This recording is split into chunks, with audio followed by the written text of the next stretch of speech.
Okay, we are live streaming once again. The 1 a.m. live stream on, I guess it'd be Wednesday, August 6th. Usual 1 a.m. stream. We're going to hang out. We're going to see who joins us. We have two upcoming live streams, by the way. We have got our uh, August 16th live stream from the Windsor Hip Hop Festival. And we've got the August 21st 24-hour live stream. It'll start August 21st, 2 p.m. August 21st and go till 2 p.m. August 22nd. So it's going to be a very fun stream, fun 24-hour stream. I'm going to be showing off, amongst other things, showing off my Masonic collection of pins, regalias, special items. It's going to be a really special and really fun time. I'll be starting that stream on my mobile and then switching over to my laptop at some point as well is the plan. But I can't wait for it. I've got a ton of really special Masonic items. So honestly, that should in and of itself take 24 hours through that stream. But let's give it a few minutes. Let's see who joins. Take a moment. If you are joining, hitting the like and subscribe button. Let me just jump on stream here. Just give me 1 sec. But hit the like button, hit the subscribe button, and let me know if you have any thoughts on Freemasonry, positive, negative, or neutral. I'd love to hear them.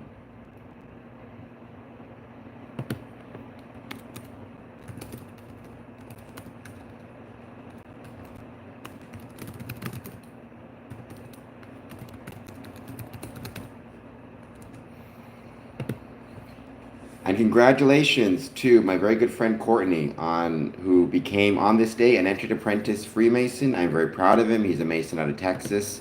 Wonderful to see him pursuing his dream of becoming a Freemason. And I know he's going to be a credit to the craft as well as a credit to Freemasonry in Texas, as well as a credit to Freemasonry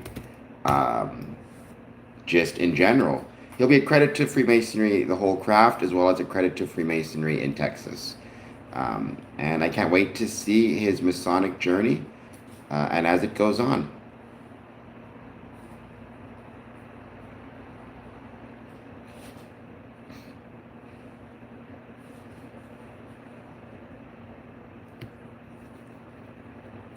But for now, let's wait. Let's see who jumps on. Let's see who says hello. Normally, these 1 a.m. streams, I get a lot more people than the 1 p.m. streams. My audience is a night owl, or are night owls like I am. But let's give it a few minutes and let's see who joins. In the meantime, if you are just jumping on, hit the like button, hit the subscribe button, and I hope you are doing well.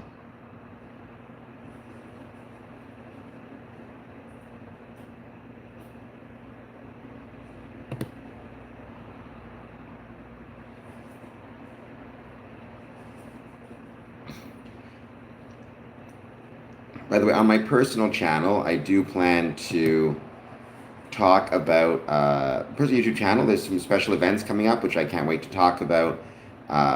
Here in Windsor, some friends of mine are holding some special events. There's also some special events happening in Winnipeg, my former hometown, which I want to talk about. You can find out more information on my YouTube channel, Cameron Adamson. Yeah, youtube.com/Cameron Adamson.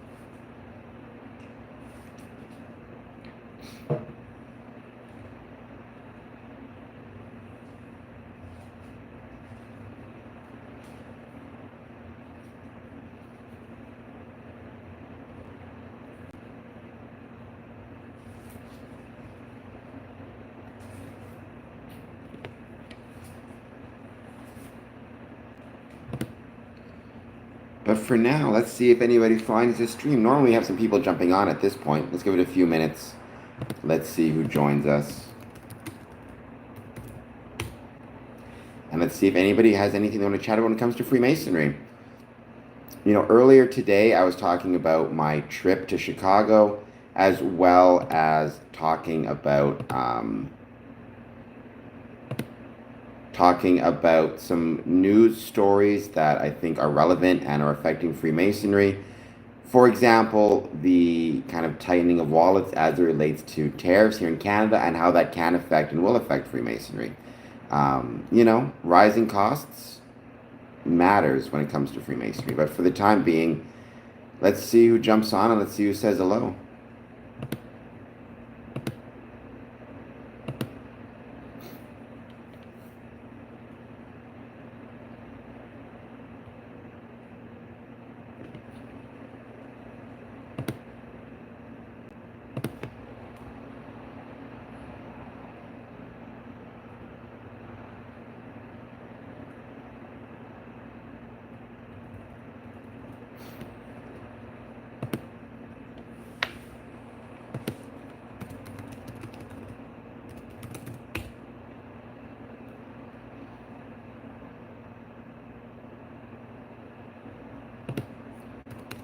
Just giving it some time, seeing if we got anybody else up, night owl like me, wants to talk about Freemasonry. Particularly wants to talk about maybe some recent news that's taking place, how that's going to affect Freemasonry, or anything else that you guys want to chat about. Take a moment, hit the like and subscribe button, and let me know how it's going.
If we do have anybody joining us, normally I have a bunch of people jumping on the stream at this point, so I'm not sure if maybe I'll have to cut this stream off early, but if there is anything going on, please let me know. Jump into the chat. Any question about Freemasonry, any thoughts on Freemasonry, positive, negative, or neutral, I'd love to hear them, as well as anything else that you guys want to chat about.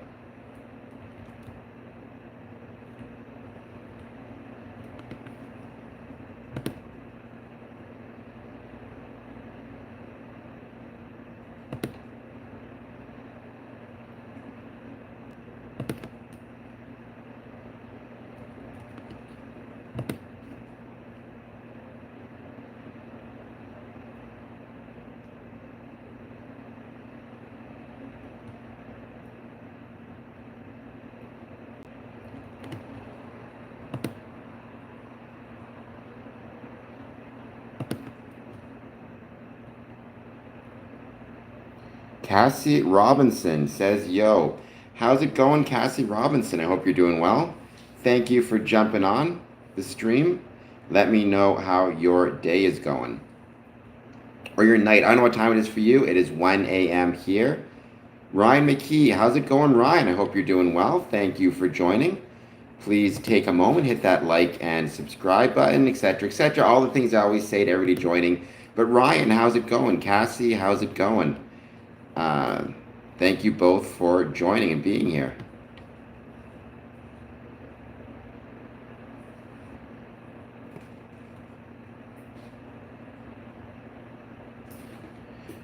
I don't think tomorrow. Tomorrow's Wednesday, right? Or I guess today, technically.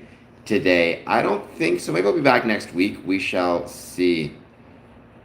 I mean, if you want to be a mod, Cassie, there's three people here presently, but I mean, sure. I can make you a moderator for the time being.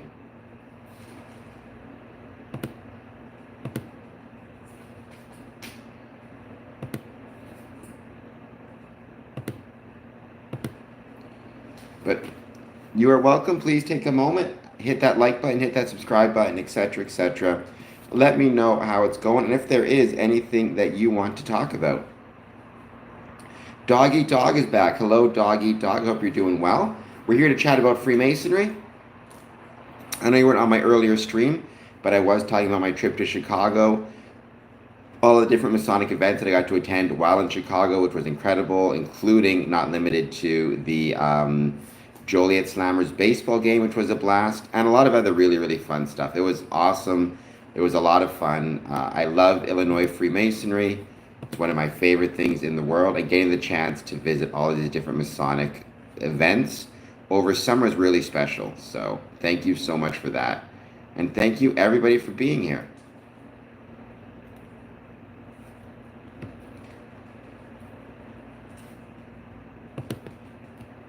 I am having another 24-hour live stream. That's going to be on August 21st from 2 p.m. August 21st to 2 p.m. August 22nd. I'm going to be showing off my Masonic items, my special Masonic items, my special Masonic souvenirs, pins, coins, all the things I've collected over the years. I cannot wait for that. Chopped, Chopeb. I don't know what Chopeb means. I'm going to call it Chopped. Chicago does have the best pizza. Pequod's Pizza. It's absolutely delicious. So, you know, I 100% support Pequod's Pizza.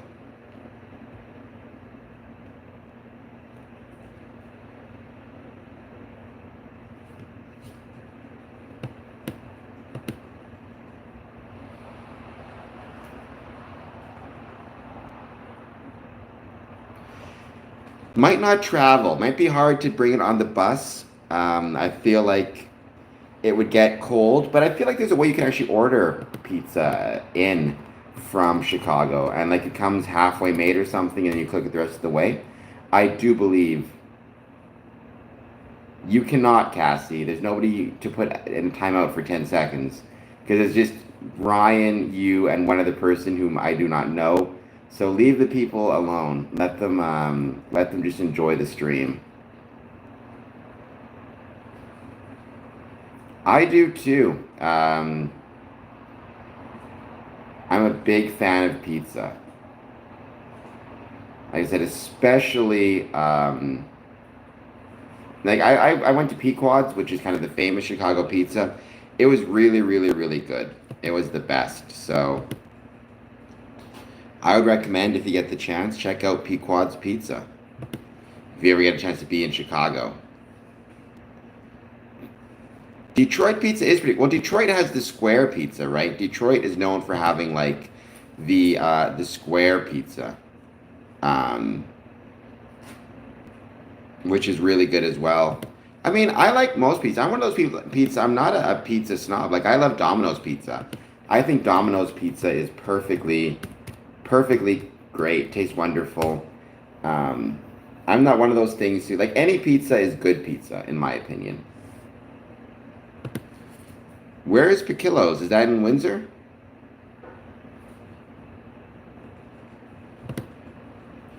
Ever? Oh, Domino's is fine. If you don't like Domino's, you're missing out. It's perfectly fine. It's cheap. It's good. I'm a big fan of Domino's pizza. I also like Pizza Hut. I just like pizza. Like I said, pizza is always good.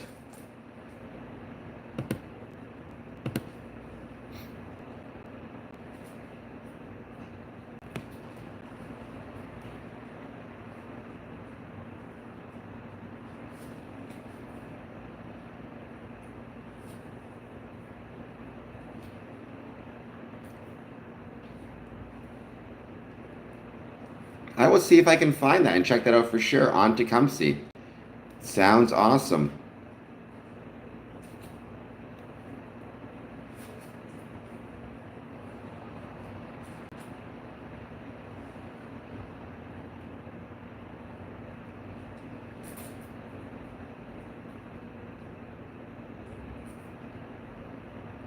We're just going to wait to see who jumps on and who says hello. WNB is back. See if anybody else finds a stream. Normally, my 1 a.m. streams, you get a ton of people. For whatever reason, it seems like this 1 a.m. stream, where not getting in front of as many people, but that's okay. We'll wait and we'll do my stream tomorrow, 1 p.m. I have a few different things I want to talk about, including the James Webb Space Telescope, which is 100% on the list. I've talked about it before when it comes to Freemasonry, why I think we as Freemasons need to care about these type of things, need to care about space exploration, science, technology, geometry, all of that good jazz. And so there's so many cool things worth exploring therein.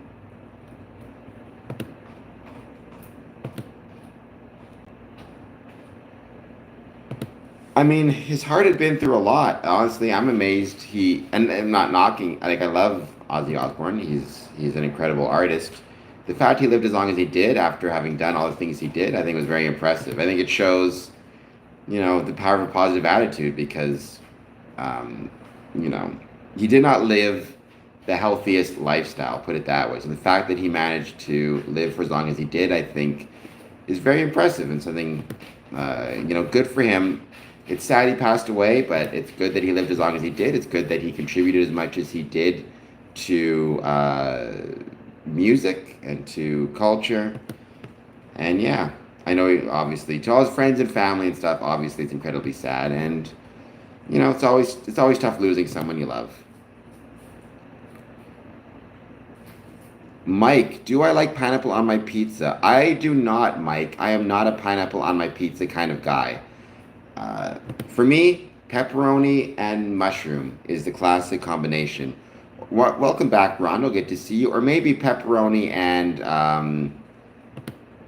I will take pepperoni and roasted red peppers as well. That is number 2. No, I hate ranch on pizza. I'm 100% not a fan of ranch on pizza at all.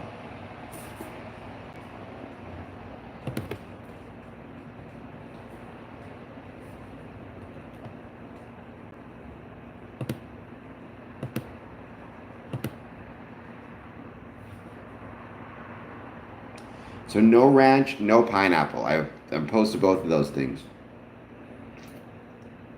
Oh, it's disgusting. We should do a study though one day, and ask the question like, what do people feel like when it comes to how do people feel about ranch on pizza? That should be my poll question at some point. You know what? I'll do that question now.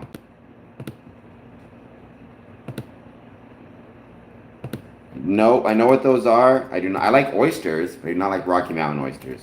Ranch on pizza, yes or no? I'm sure you're going to say ranch on / with pizza, yes or no?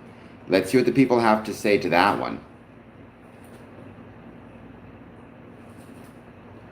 One vote for yes. I'm guessing that was Ryan. Ryan, you are incorrect. You are wrong. Ranch on pizza is never good. No, you don't dip it in ranch. No ranch with pizza. Smokey, you are incorrect also. Smokey and Ryan are both sitting here being wrong. I hope they enjoy just existing in the wrongness at the moment.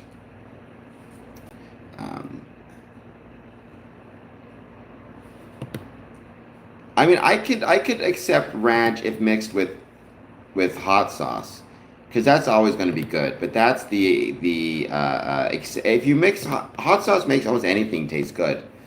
Adding hot sauce to anything will make it taste better.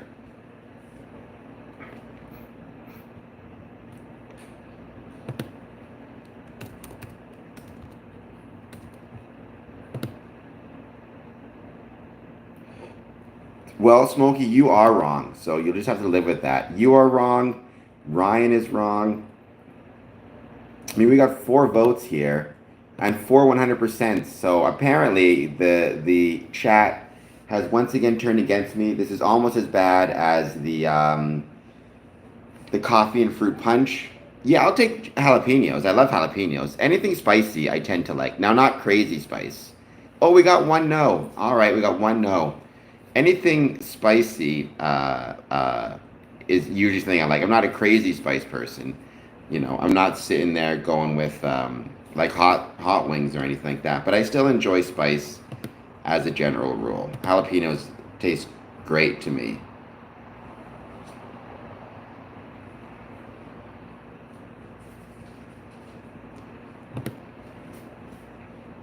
See, but ranch is the opposite of spicy. Ranch is what you use sometimes to deal with spice. So I don't know what you guys are talking about. You guys are crazy. Like if you put ranch on like spicy pizza, then it would taste like nothing at that point.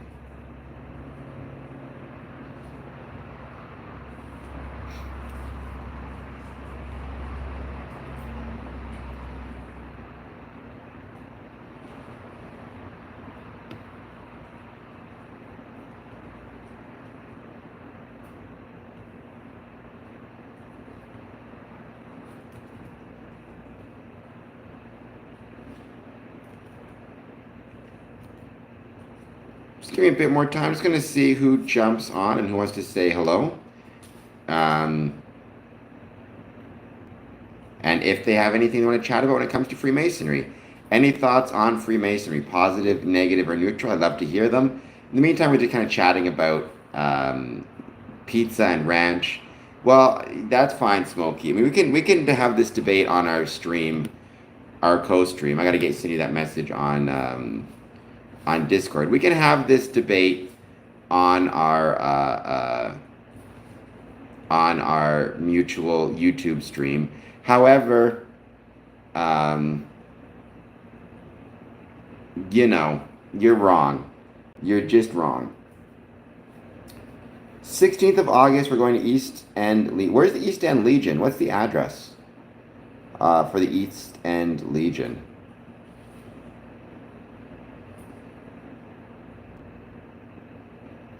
No, Rondo, you are wrong too. You do not put ranch with pizza. It does not go great with most foods. It goes terribly with most foods. I will be saddened by that. The one thing that'll make me even sadder is if you mixed, um, pizza. If you mixed coffee and fruit punch, or any of that gross mustard or ketchup mayonnaise sauce that we're talking about in the 24-hour live stream. The point is, it's just going to be a very tough stream for me. Uh, Clearly.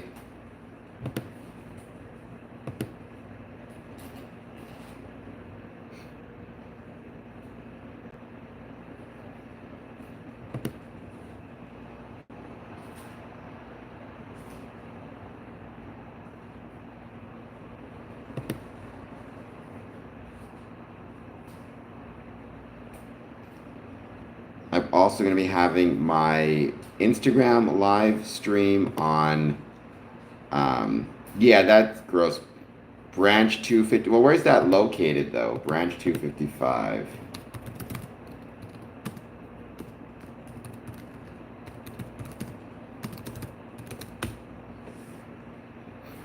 Five six four five Wyandotte Street East.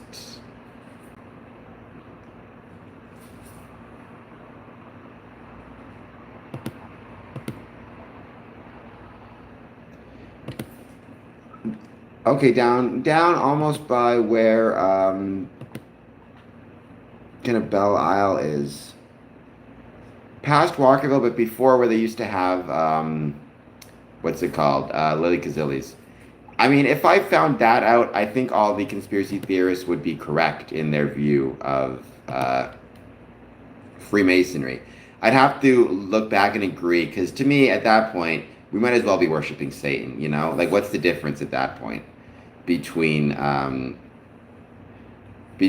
Freemasonry and worshiping Satan? It's the same thing. So I'd have to contact all the conspiracy theorists that I kind of, you know, uh, uh, dismissed and agree with them. All is well. That taco guy, thank you for being here. Okay, cool. Yeah, let me know. You can put it in the chat. Well, that would, I mean, pizzas are circular, are round, so that would be 360-degree Freemasonry in a sense. You would be correct about that.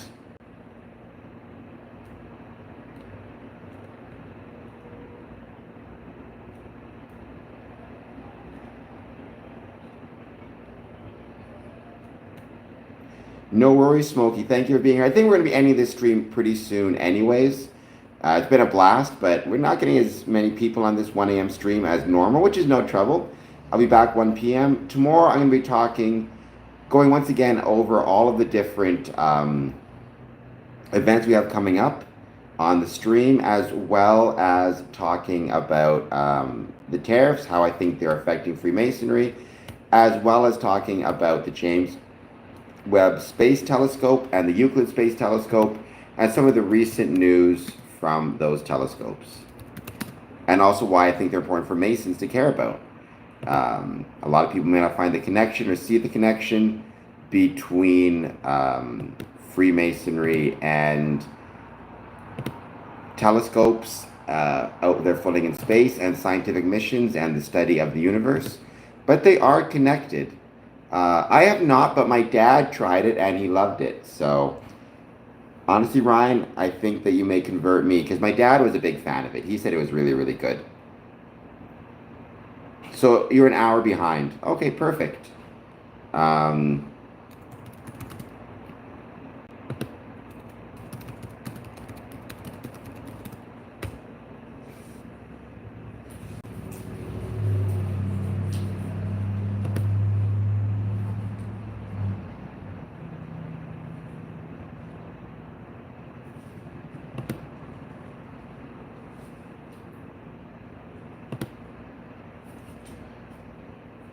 CO, not CI.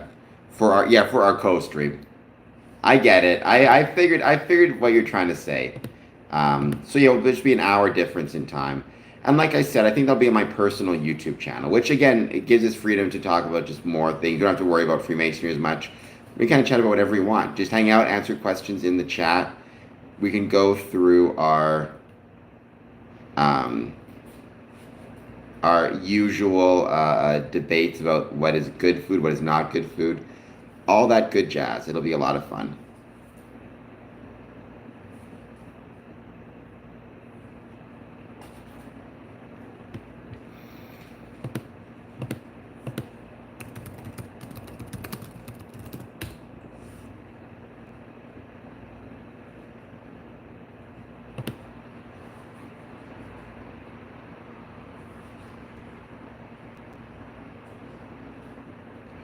And I appreciate that, Smokey, and it'll be a fun stream, so I look forward to it. I'll send you the thing via Discord. And in the meantime, everybody who's just joining me, thank you for being here. It's been fun stream, hanging out. I'm going to hit that, if you're new, hit the like, subscribe button, etc., etc. Any questions about Freemasonry, any thoughts, any comments, positive, negative, or neutral, let me know. Mostly this is, especially these 1 a.m. streams are just kind of hangout streams. All right, Smokey, get back to work, but thank you for stopping by for a couple minutes. I truly appreciated it.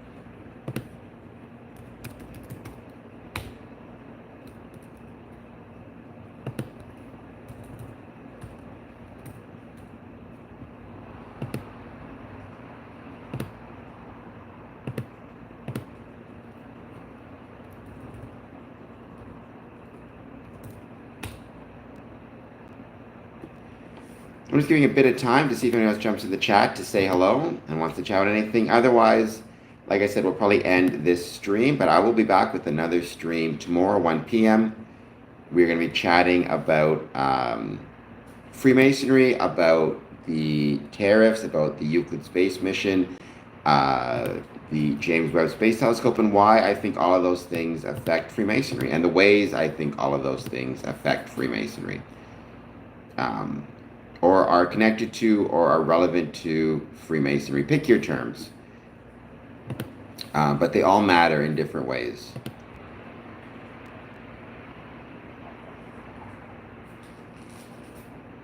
I misclicked. You're down with ranch on pizza, in which case you're wrong, Cassie, if that's what you mean. Because we do have, looks like 5 yeses and 1 no. So it looks like right now I'm the only no.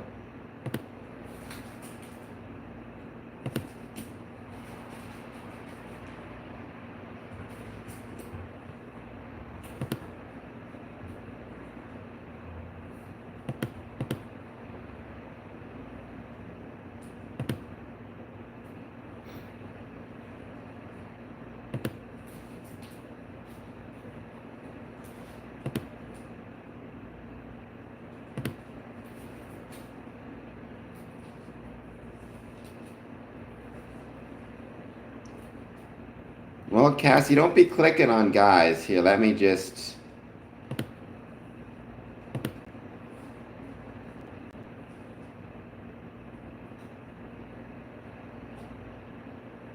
Oh yeah, don't be click... That taco, I actually would agree with that. I would say barbecue sauce on pizza is great. I support that 100%. So I agree with you on that one. That's all right, although I don't think we need to have you as a moderator, so...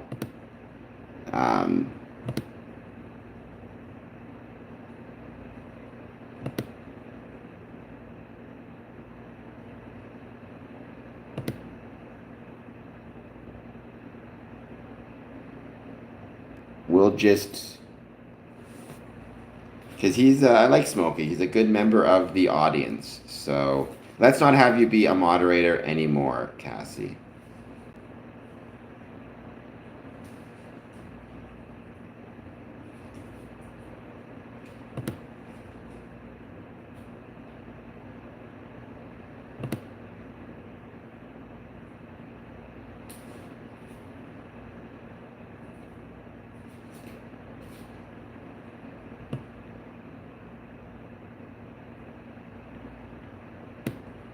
All right, let's give it a few more minutes. Let's see if anybody else jumps on to say hello. Otherwise, we will end this stream earlier than most, but that's okay.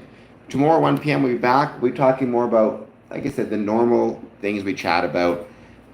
Freemasonry and TARS, Freemasonry and the James Webb Space Telescope, Freemasonry and Euclid Space Mission, Freemasonry, and all that. Something is on my shirt. Oh, I think I got it there. Just a piece of paper, it looks like. Can't take me anywhere, you know. I'm over here getting stuff on my shirt. By the way, thank you for 2,471 subscribers. I am 29 subscribers away from 2,500. So, if you guys want to and you can, please subscribe if you're not done so already. Or heck, create a few different accounts and subscribe that way, you know. You can create a few different accounts, maybe. Who knows? Help me get to that 2,500. Who knows? But thank you all for all your support, hanging out with me at 1 a.m. Thank you, Ryan, for doing something on my shirt. And if you have any other questions or comments about Freemasonry or thoughts on Freemasonry, please let me know. That's what I'm here to chat about.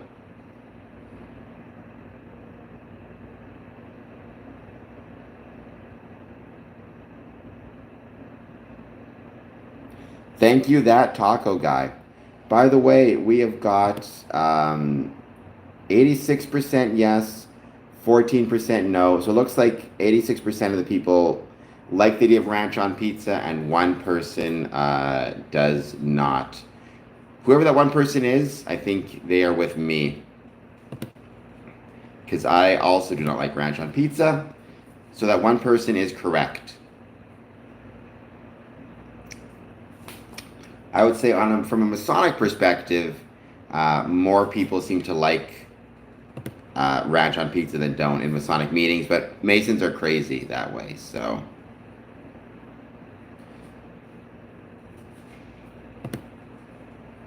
On my August 21st live stream, which I can't wait for, I will be 24-hour live stream. I will be showing off all of my Masonic items, regalia, pins, coins. I have a pretty massive collection, so I look forward to sharing it all with everybody. It's going to be a lot of fun. And then we'll just hang out, we'll chat, we'll do it just like the last 24-hour live stream, which was an absolute blast. We'll see how many people join. Cassie, if you do not care, why are you still here?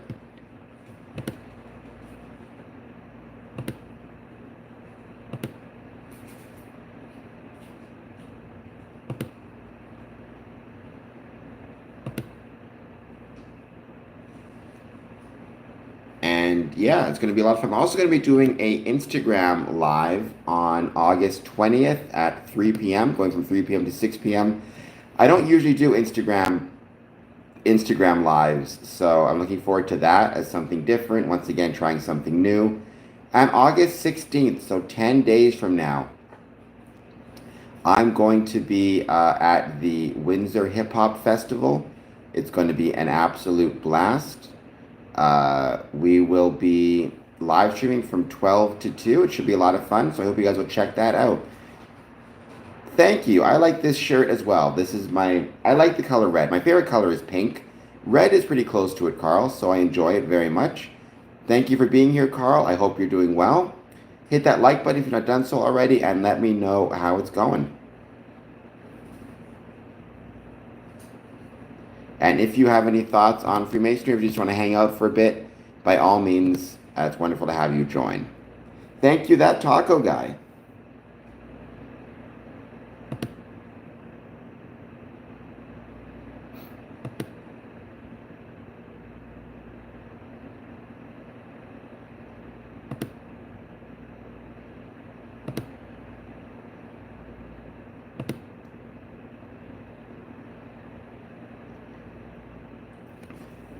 Well, that is weird, Cassie, but okay.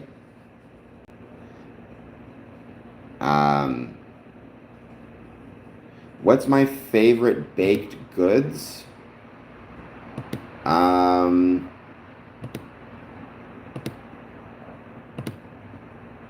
Probably. Oh, that's tough to say. Probably.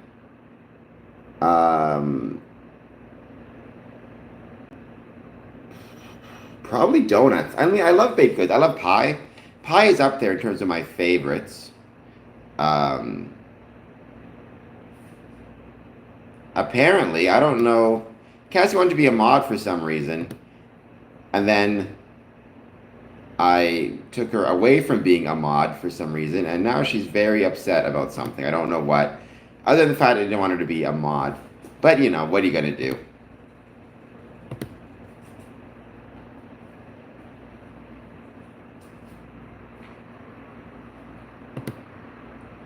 There are many haters out there on the internet, so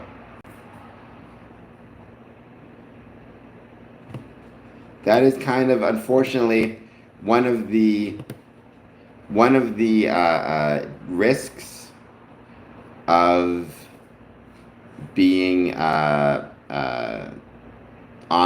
is there's usually haters floating around out there of some sort.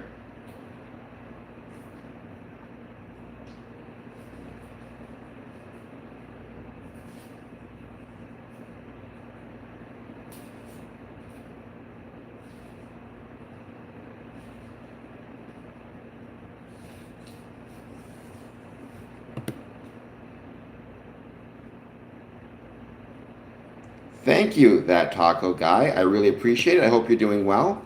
I hope you'll take a moment to please, by the way, hit that like and subscribe button. Let me know how it's going and if there's anything that you want to chat about when it comes to Freemasonry. We're going to give this another, let's say,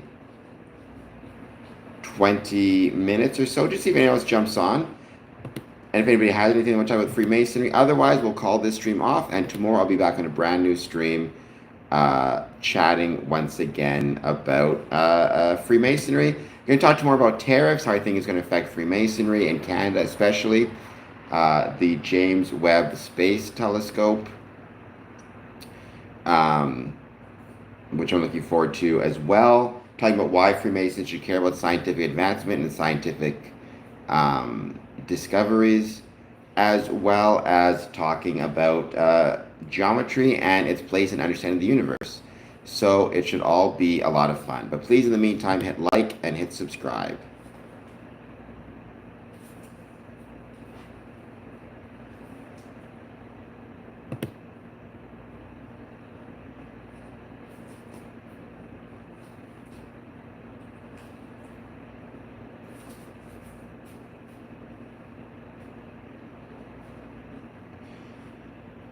Well, it depends to talk about what type of meeting it is. If it is a meeting which is, well, that'll be tomorrow 1 p.m., Ryan. If it is a meeting that is, what's what I'm looking for? If it is a meeting that is like a business meeting, then we discuss basically administration. So we talk about things like accounts, bills, correspondence. If we are talking about, or if it is a ritual meeting, then yeah, we're advancing a person through Freemasonry. He is either joining or being advanced, and so it's ritual, right? And so it just depends on the nature of the meeting. And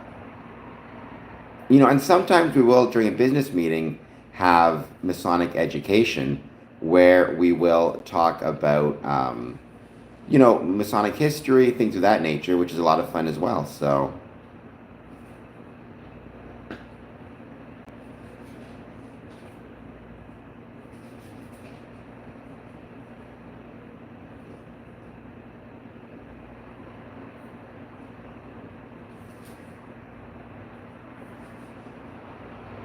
Star Wars. Well, we're going to talk about the stars tomorrow, not necessarily Star Wars, but we will talk about the stars and the James Webb Space Telescope. Well, Star Wars is kind of a father-son movie in a way. Interestingly, I've seen a few Masonic symbols where they have the square and compasses with the G in the middle kind of thing, which is really, really cool. If we have, like I said, a new person joining, we don't really recruit. We call them entered apprentice, though. We would have them, a new person joining, we would have them, what's the word I'm looking for?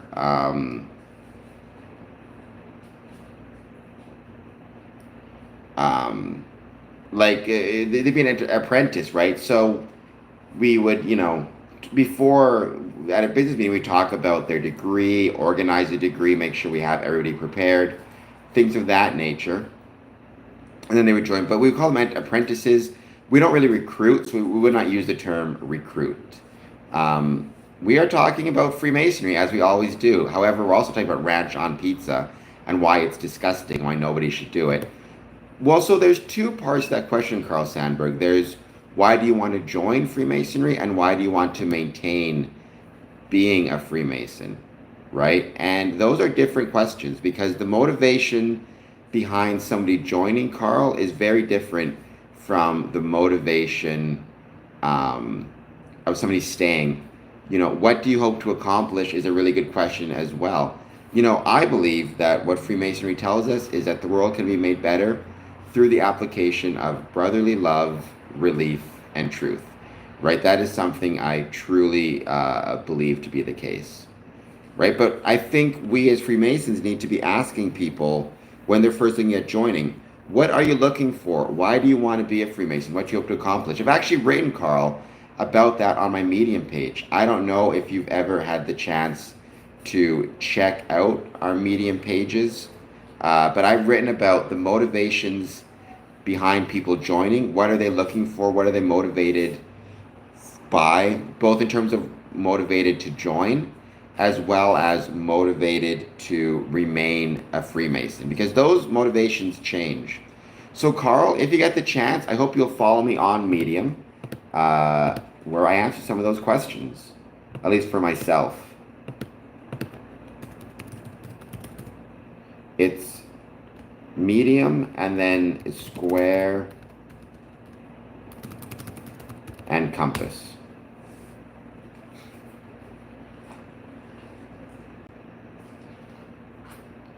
Okay, I like blue cheese, but not in a sauce form. I just like blue cheese, right? Blue cheese is the best. Just blue cheese on crackers. That is all you need. That is absolutely delicious. So I support you in that one.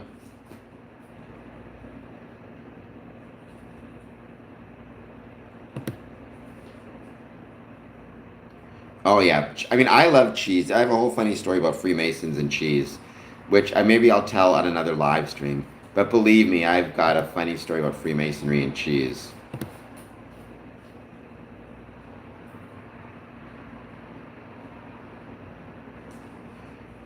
That taco guy, I have never tried that before, but that sounds really good. Maybe we'll have to give that a shot. Blue cheese on popcorn, because I love popcorn and I love blue cheese. So I could 100% see wanting to combine those two things together. I support that. That sounds really, really good. You know what? I'm going to give that a shot. Well, I think, yeah, I wouldn't put butter on it. If you have blue cheese on it, I would not put butter on it as well.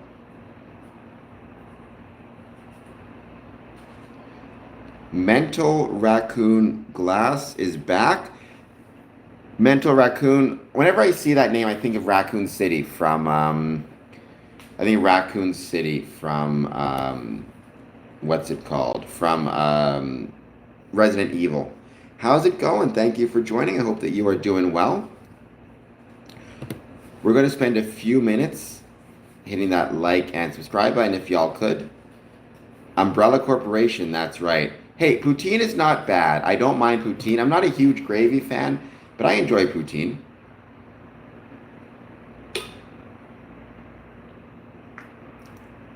I'm sorry to hear that, Mental Raccoon Glass. I hope you start to feel better. I'm not sure why you're not great, but I hope that you feel better at some point. And I hope that you will hit the like and the subscribe buttons for everybody watching if you've not done so already. Anybody new to the stream jumping on. But yeah, Mentor Raccoon, I'm sorry you're not feeling great. I hope being here for a couple minutes maybe makes you feel a little bit better if you're having a rough day. So thank you for joining us and thank you for being part of the stream. I truly appreciate it.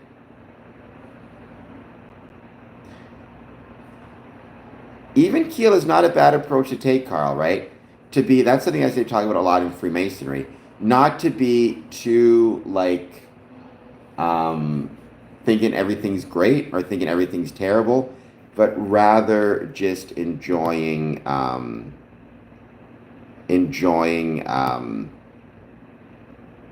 your life, and or not even enjoying it, just finding a due balance between being too happy and too miserable, but just trying to be even keeled. They talk about that in Freemasonry sometimes, why it's important to maintain a temperate attitude through the storms of life. Over exuberance, you don't want to be over exuberant. I've never played any instruments. When I was a kid, I played the piano, and I really enjoyed it. I'm sorry about having about the worst thing imaginable happen. Once again, I'm really sorry about that. I hope that being on a stream, talking to other people, or just hanging out can help make you feel better. But I do appreciate you saying hi. I do not, because I have not played instruments in forever. I cannot play anything musical. I have no musical talent at all. Like, zero. So...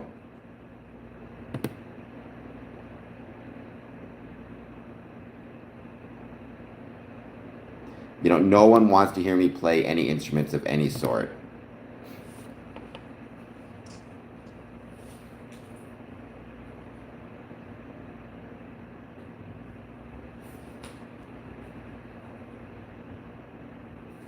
I listen to music, man. I love music. My favorite song in the world is Simple Man by Leonard Skinner.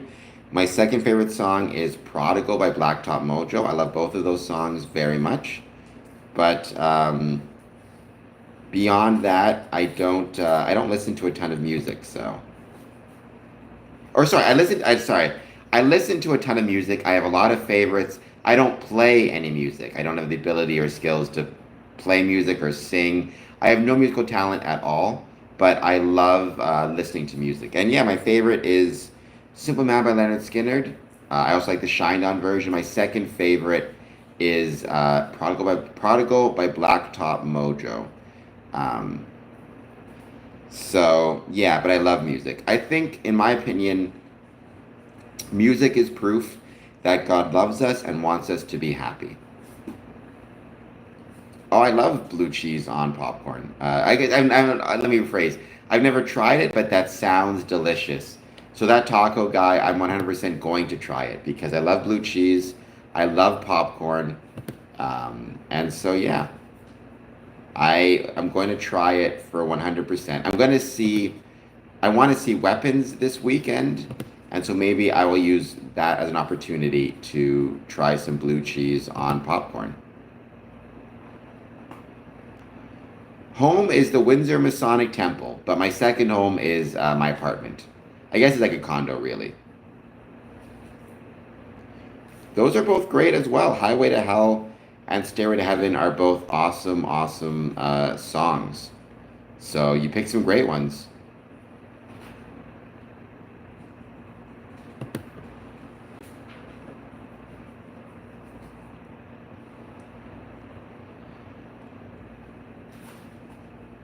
Well, this mental raccoon is usually the start of a scary movie. I have my cat with me, if that counts for anything.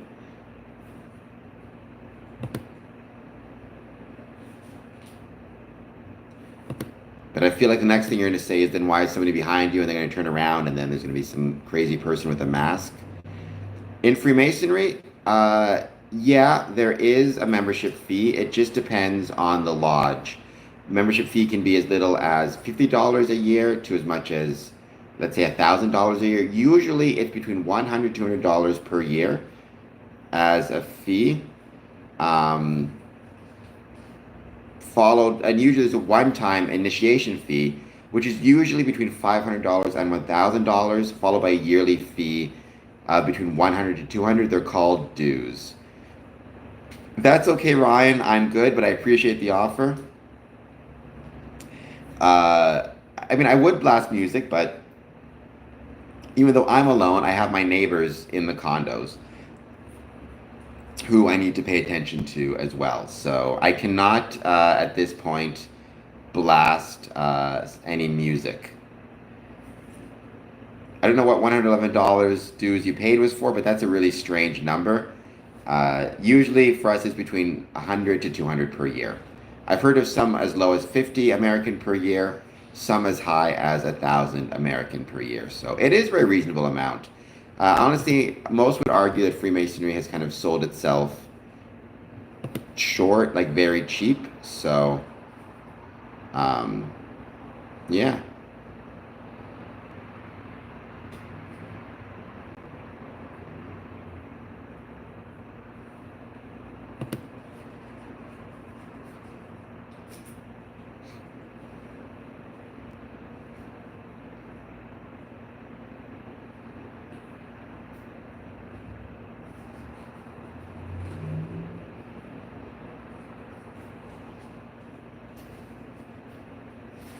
All right, let's give it another 5 minutes. That'll be an hour stream. Let's see um, if anybody's anything else they want to chat about, and then we will go from there. Any questions, comments, thoughts on Freemasonry? Positive, negative, or neutral? I've not watched Dark Side of the Rainbow. I'm not sure what that is.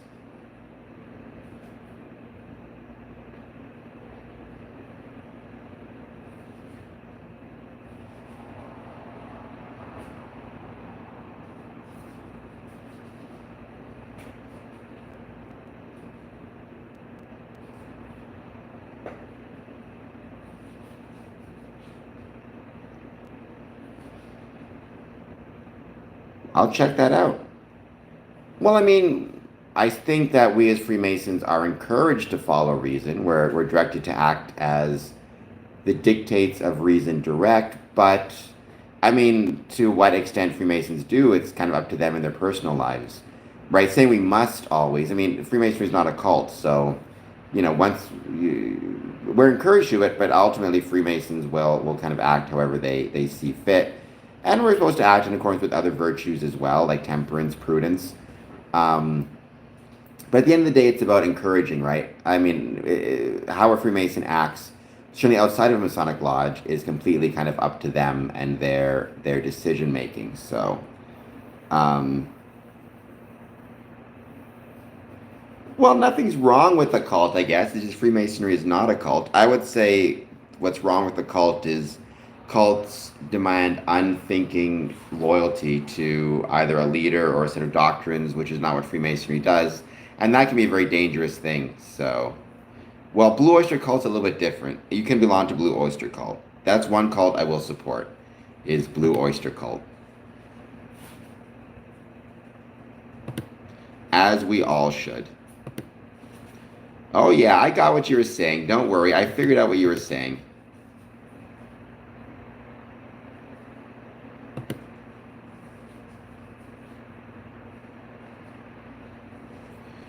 Well, you do speak for many people, Menta Raccoon. Having said that, it's one of those things where um, I think oftentimes, honestly, I think more often than not, most people simply don't think about Freemasonry at all, one way or the other, right?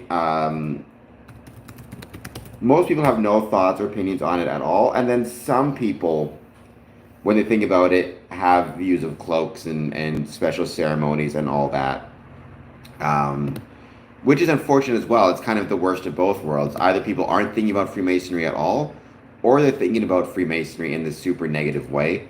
Hopefully, we as Freemasons can, get people to A, think about us, and B, think about us in a more positive way. I think that needs to be one of our goals, is to have people think about Freemasonry first at all, and second in a positive way, as opposed to sometimes the more negative way. But there's the old idea of like no press is good press, which I'm not necessarily sure is true. I don't know what that means, Mentor Raccoon Glass. There are many Masons who were signers of the Constitution and signers of the Declaration. Uh, but I don't know what it means to be a shepherd of the Constitution. And keep in mind, Freemasonry, there are Masonic bodies and lodges all over the world. So the Constitution of the United States, right, is one thing, but there are Canadian Freemasons and British Freemasons and European Freemasons. And all of those Freemasons are themselves different. So, you kind of need to keep those things in mind as well. That Freemasonry is not political. So, to the extent that the Constitution, I think, promotes certain values, Freemasons would be shepherds of it. But, yeah. Well, we unfortunately in Freemasonry have no power or authority, except in terms of, within a lodge, the worshipful master has some authority. We can encourage behavior by modeling it ourselves and try to build a better world by supporting charity and things of that nature. But we have no authority to actually like enforce any rules outside of the lodge, that's for sure. He was a Freemason. Probably George Washington was the most famous Freemason, by far.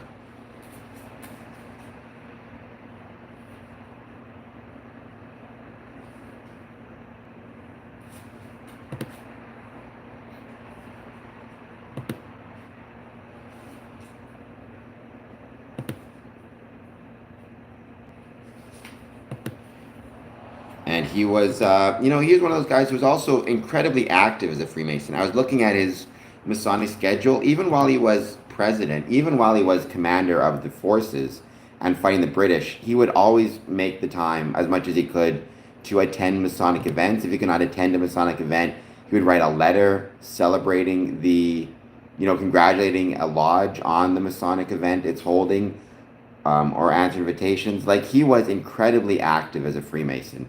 It's one of the things I admire about him, even while, basically um, creating a country and all of the credit that goes into creating a country. He also was very active as a Freemason. And I think that's something that we should be, it's worth celebrating. Uh, and I remember reading it. It's like whenever he would go, for example, on some type of official presidential delegation, he would stop by the local Masonic building and the local Masonic lodge. So I'm sure it did have many pictures of him. I mean, many Masonic books have these pictures. Was that a George Washington quote, Carl Sandburg? I'm not sure if I know I've heard that quote somewhere. I can't think of where now, but it's absolutely the case that I think that is something that Freemasonry kind of encourages us to consider. Are we able to govern ourselves? Not just govern over other people, but govern ourselves, our own emotions, and our own feelings. That is very important as well to keep in mind and think about. So.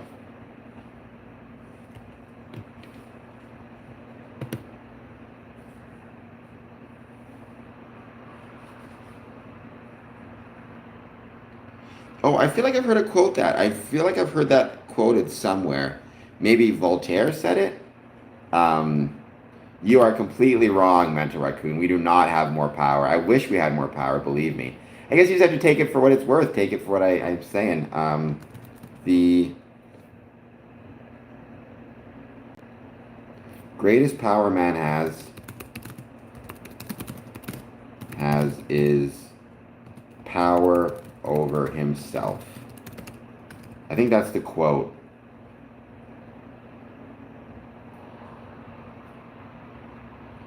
Seneca, most powerful is he who has himself in his own power. That is from Seneca.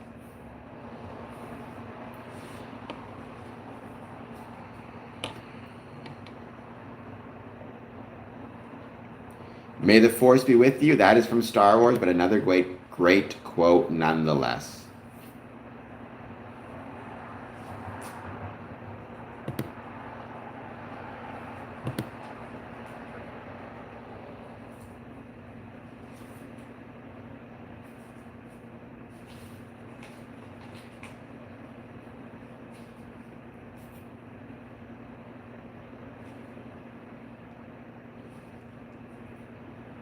Oh, I'm sorry about that taco guy. That sucks. That your book got stolen. It's all Greek to Carl Sandburg. That quote actually I think came from Rome or something. I'm curious where that quote came from.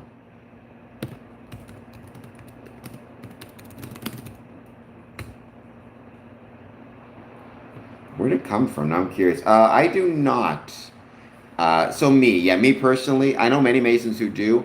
I do not believe in ghosts or aliens. I enjoy ghosts and aliens as a like what's the word I'm looking for? As a like I enjoy it. I enjoy scary movies. I enjoy movies about ghosts. I love scary stories. I love ghosts. I love stories about aliens. I also wish Masonic lodges did more ghost hunts and paranormal investigations because those things can bring in a lot of money, which is really great. But I do not believe in them. I just think it's really cool to kind of think about and study and research. He was, I believe, Duke Ellington. I'm not positive, but I believe he was. Sorry, mental. I do not agree. My experience is they are. I mean, aliens could exist. I don't believe that they've ever visited Earth. And I think we are alone in the universe. And I don't believe in ghosts. Again, except as something that creates really cool stories and can be a source of revenue for Masonic buildings.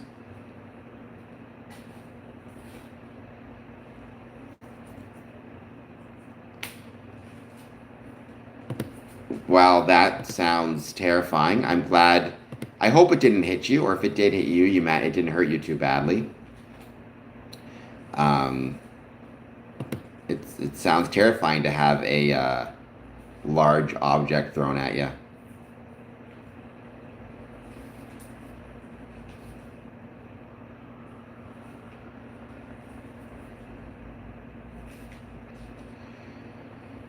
Well, there's no guarantee, Mentor Raccoon, that what you saw was a UFO or was aliens. I mean, the biggest thing about UFOs, right, is that first word, unidentified. Um, right, we don't know what it was. So I'm not going to assume aliens, especially because, as Elon Musk pointed out, I'm not a big fan of Elon Musk, but as Elon Musk pointed out, he's got, tens of thousands, I think more than that, satellites orbiting the Earth. If there were any aliens visiting, some of those satellites would have had to be redirected or would have been damaged or would have picked something up. The fact that he hasn't seen anything, and he's the type of person who, if he saw something, he would post it on X, I'm sure. Um, but in terms of Freemasons, there's a million different views on it. I know some Freemasons are convinced that ghosts and aliens exist. Some are convinced ghosts exist. Some are convinced aliens exist. I don't think any of it exists. I try to be, I guess, a materialist or rationalist about this. Pick your term, for whatever it's worth.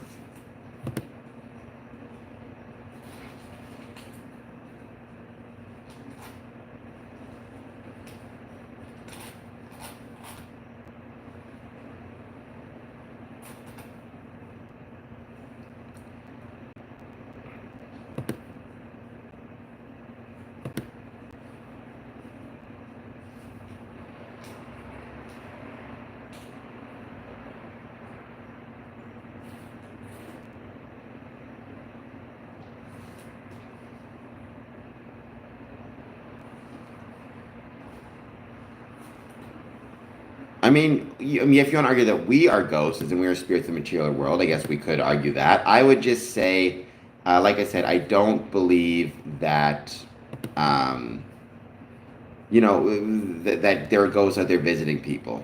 But that's a good way to think of it, Carl. I would agree with that. I think that can be a very good way to think of it.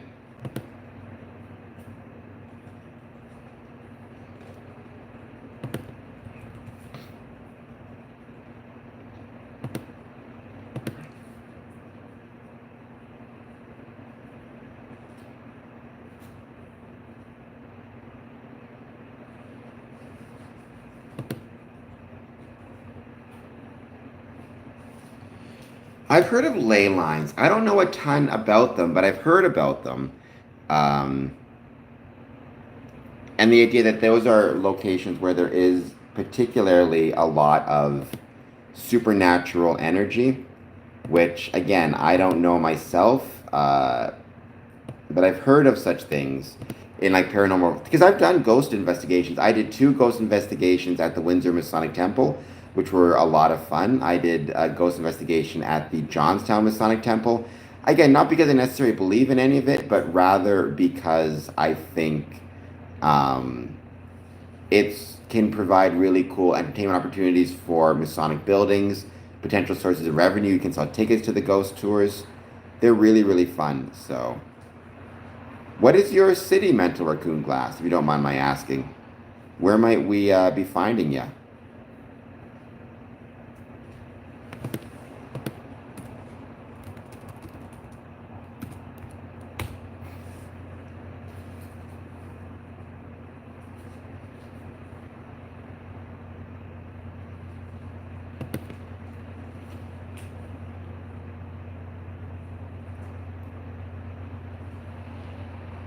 Watertown, New York.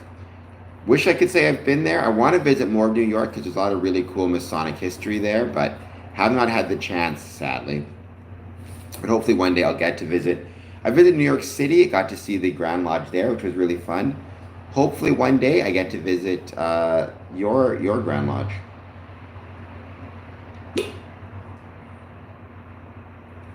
Or sorry, Watertown's Masonic Lodge, I should say. Thank you, the taco guy. Get yourself to sleep so you can get to work tomorrow. I appreciate you being here. I would say, DC wasn't laid out, to my understanding, in a Masonic pattern.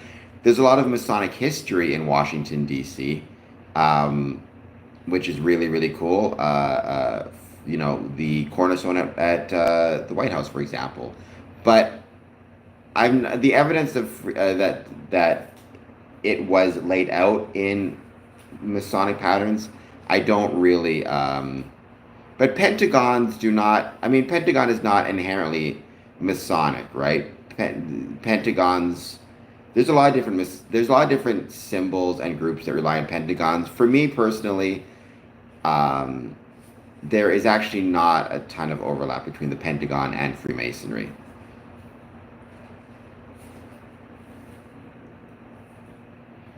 Well, I don't. Can you even fly over Washington? I think it's. Isn't there like you can't fly over Washington because of the White House or something like that? I don't know exactly where how that works. Ah, so masonry, as in the old school stone masonry. So you were kind of a real mason. We're speculative masons. Um, well, I mean, certainly as far as you know, the idea of five is a very important number. Um, right, but there's Eastern Star, but it's not really a primary thing in Freemasonry. It's kind of tangential, if that.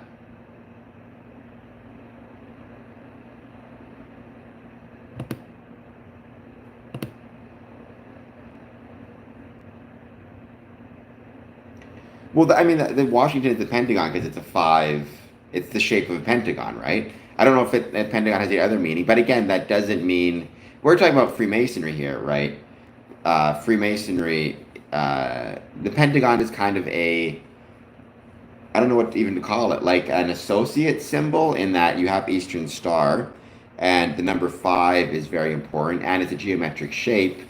However, that doesn't mean that it is in and of itself uh, that connected to Freemasonry. Well, the Star of David, yeah, is different, right? Than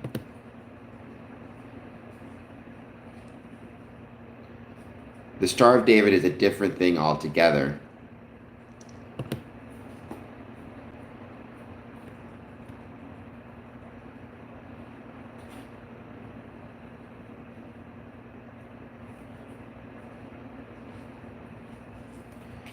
But it's more you're thinking of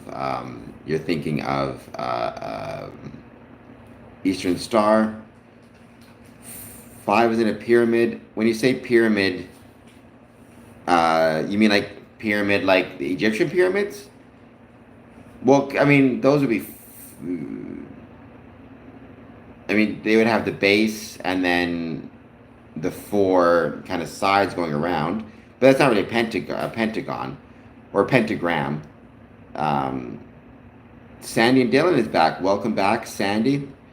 But even that, I mean, the Star of David is more not really connected to Freemasonry that much either. Unless I'm missing something.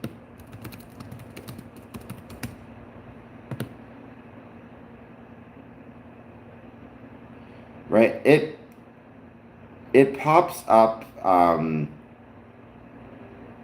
It's also known as the seal of Solomon, King Solomon.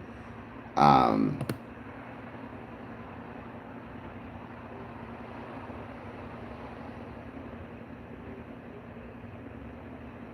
right? It isn't again. It's not one that is overly important. Either of these symbols are not stars are not overly important to Freemasonry. There are, seven stars, which is important to Freemasonry and certain rituals. I have those seven stars here on my tattoo. I don't know if you can see them. You can see one of them at least. Well, Solomon and King Solomon is certainly important in Masonic ritual. Um, by the way, Sandy and Dylan, I hope you're doing well. Well, five, it's a prime number. It represents in Freemasonry, for example, there's five orders of architecture. Let's see if I can do this now. Ionic, Doric, Corinthian, Tuscan, and Composite. So, in Freemasonry, um, different numbers have different meanings. The number five often references, at least an emulation ritual, which is kind of ritual that started off in United Grand Lodge of England, It references 5 orders of architecture, again, as Freemasonry grew from stonemasonry. Architecture and architectural understandings are very important parts of stonemasonry. Um, and so those things kind of connect. And also, right, 5 is a prime number, so 5 becomes important in a lot of different cultures and becomes kind of an important number in many different cases. Same thing as 7. In 7 is an important number in Freemasonry. It's also, you have the 7 liberal arts and sciences. You have the 7 stages of life. You have the 7 deadly sins. These numbers pop up a lot in different forms as different types of importance.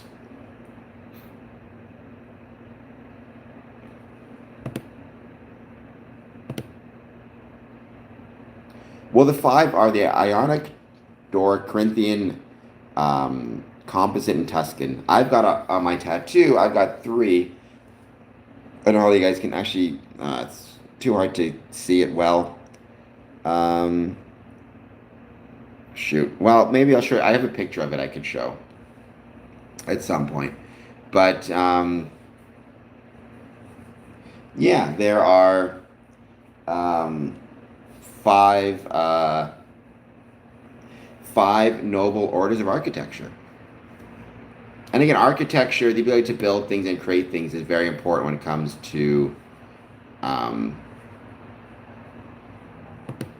comes to kind of proving that there is an order in the universe. I do not. Which one is a virtue? Welcome back, Mr. Keeps on Ticking.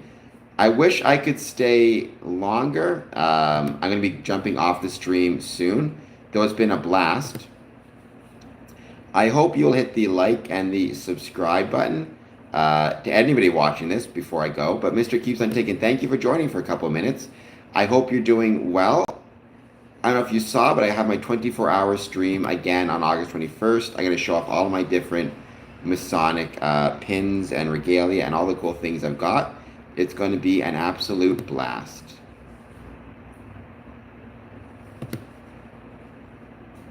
And nice to see that you, like me, are quite the night owl.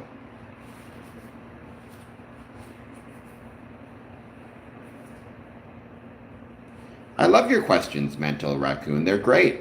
I mean, also, the questions are going to depend on what I'm talking about, right? So tomorrow at 1 p.m., when I have a more, structured stream, I will have, at that point, I will be, you might have more questions because they're going to have more specific topics. Like I said, tariffs, how they're going to affect Freemasonry, science, technology, things of that nature. Anger, envy, greed, pride, gluttony.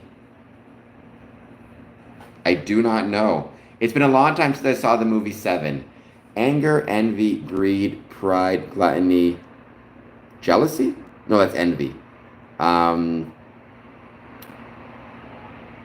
Lust. Okay. I don't know if I would say lust is a virtue. I mean, to love something is a virtue. To lust after it, I think that kind of falls into the idea of envy or even greed. To be lustful is to be greedy of something.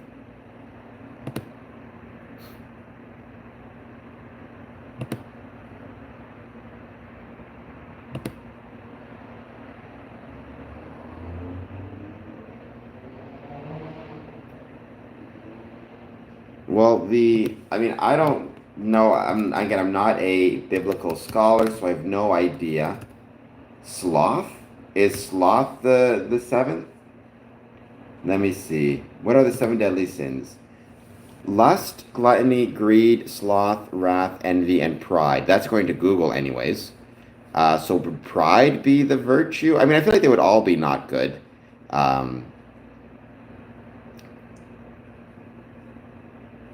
I don't know what would make. I mean, so again, so to me, all of the 7 deadly sins, it's a balancing act, right? There's balance between the two. So there is, lust is the sin, um, whereas love would be the virtue, right? Gluttony would be the sin, whereas responsible enjoyment would be the virtue. Greed would be the sin, whereas rational self-interest would be the virtue, right? Sloth would be the sin, but rest would be the virtue. Wrath would be the sin, but vengeance, righteous vengeance would be the virtue. Envy would be the sin, but motivation would be the virtue. Pride would be the sin, but being proud would be the virtue. So I think, every sin probably has a counter virtue to it. Um, by the way, 13, I think I'm an objectivist, if that's what you're calling me. I think that would probably describe what I am pretty well. I'm trying to think how well I know that. It's Ayn Rand, right? Ayn Rand, how you pronounce it. I'm not a huge fan of her work, but I think I like everything. There's some value in what she has to say, but she takes it a little bit too far sometimes. Open Eyes. Welcome, Open Eyes. I'm not sure if you've been on the stream before. It looks like you have a cat in your picture, which I love. Thank you for being here. If you're new, please hit the like and subscribe. If you're not, thank you for joining. You Bipolar. I am not, to my knowledge, that we all got things. Well, I think, again, that would not be sloth. That would be cautious, or that would be, temperance. Festina Lent, as Augustus would say. Make haste slowly. See, the interesting thing about Ayn Rand, Mr. Keeps on Ticking, is, the fascinating question is, I think, from what I understand, the Ayn Rand I just call her Ayn Rand philosophy seems to be that there is no difference in a practical sort between an idea that exists in one's mind and when that one person brings that idea forth into the world, it is still ultimately of their mind. And so any attempt by the government, or anybody really, but the government, to take what someone has created would be equivalent to almost a sexual assault, almost a violation of the person's mind, in a sense, or would be a violation, which I personally don't agree with, but it's an interesting philosophical idea, right? Like, okay, so I'm trying to think of how to describe it. Let's imagine that I, Cameron Adamson, am actually much smarter than I am in real life. And I imagine in my mind, I somehow come up with in my mind a way to cure cancer, right? Like, I have discovered it, I know it can work, and let's say it can work. So in my mind, I have the cure for cancer, right? But for whatever reason, I'm lazy and selfish, and I decide I don't want to create this cure. I don't want to share the knowledge. I'm going to just keep it in my mind forever.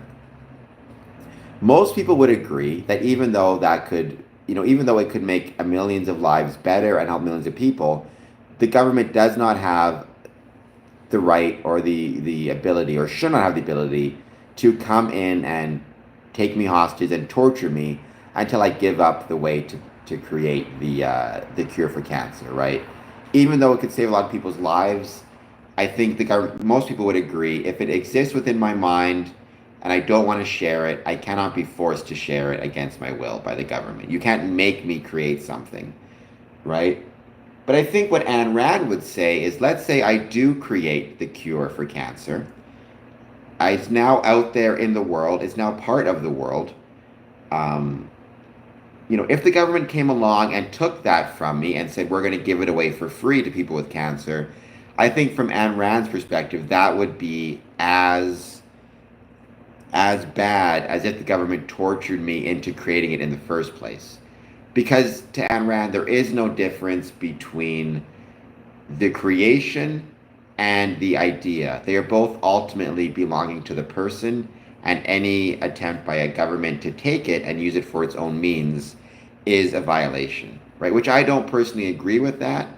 I may honestly, to a certain extent, even believe that government has the right to force somebody to create something against their will, if that thing can help a lot of people. And I certainly think the government can have the authority and the right to take something that is created by somebody if it can help a lot of people. But I think for Ayn Rand, because Ayn Rand does not view there as being any difference between an idea and its execution, or the idea in one's mind and the creation, any attempt by the government to control somebody's creations, either through price fixing or giving away for free or whatever it is, they would view that as being equally as the same thing. At least that's how I interpret Ayn Rand's philosophy. Let me know if I'm correct about that. Mr. Keeps on Ticking, if you have a different understanding of Ayn Rand's philosophy. Timex watches do keep on ticking. By the way, 14 votes, ranch on pizza. The no's are 27%, the yeses are 73%. I am letting the beards grow out because I'm too lazy to shave, so that is the issue.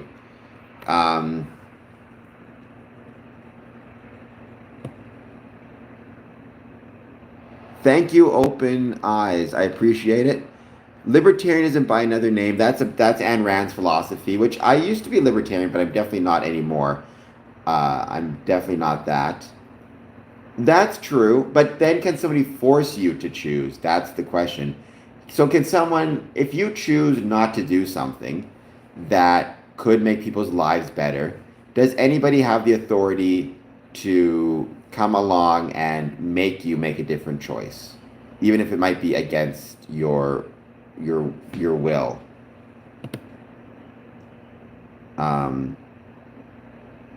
Good to see you too, Roberto. Hope you're doing well. Whoa, Carl, let's not go. I would not agree with that at all. I know many women who are, smarter than me, know a lot more than me, and, could whip my butt when it comes to philosophical discussions or anything else. So I would definitely strongly disagree with you there. I think I very much care what maybe not what women think, but what, different women think, or certain women think. I think Ayn Rand, there's a lot of, I'm not a fan of that one, Carl. I'm not a fan of that one. I definitely disagree with you there as well, Carl. I don't view myself as owning anyone. Um, I mean, I guess I'm a feminist. I suppose I am. I don't really think of myself in that way. I just view, I would consider, you know, if you are alive and on this world, whether you are male or female, you are my equal. If you are a child, that's different. I would consider you not an equal at that point because you have to grow up. But once you grow up, you are an equal to me. Beyond that, I mean, call me whatever you want, I suppose. That doesn't mean we're all the same, but that means we are equal. I have heard of Nietzsche, right? If you gaze into the abyss gazes back into you. I like Nietzsche. Well, I don't mind being sidetracked because the purpose of this stream is just to chat and hang out. I will say from a Masonic perspective, though, men and women are equal. They're not the same. They're different, which is why, for example, you have the fraternity side of the group and the sorority side of the group. But there's a difference between being different and being unequal, which are not the same thing. I agree with open eyes. We are all created in, I would say, the Supreme Being's image. But, I agree with that 100%.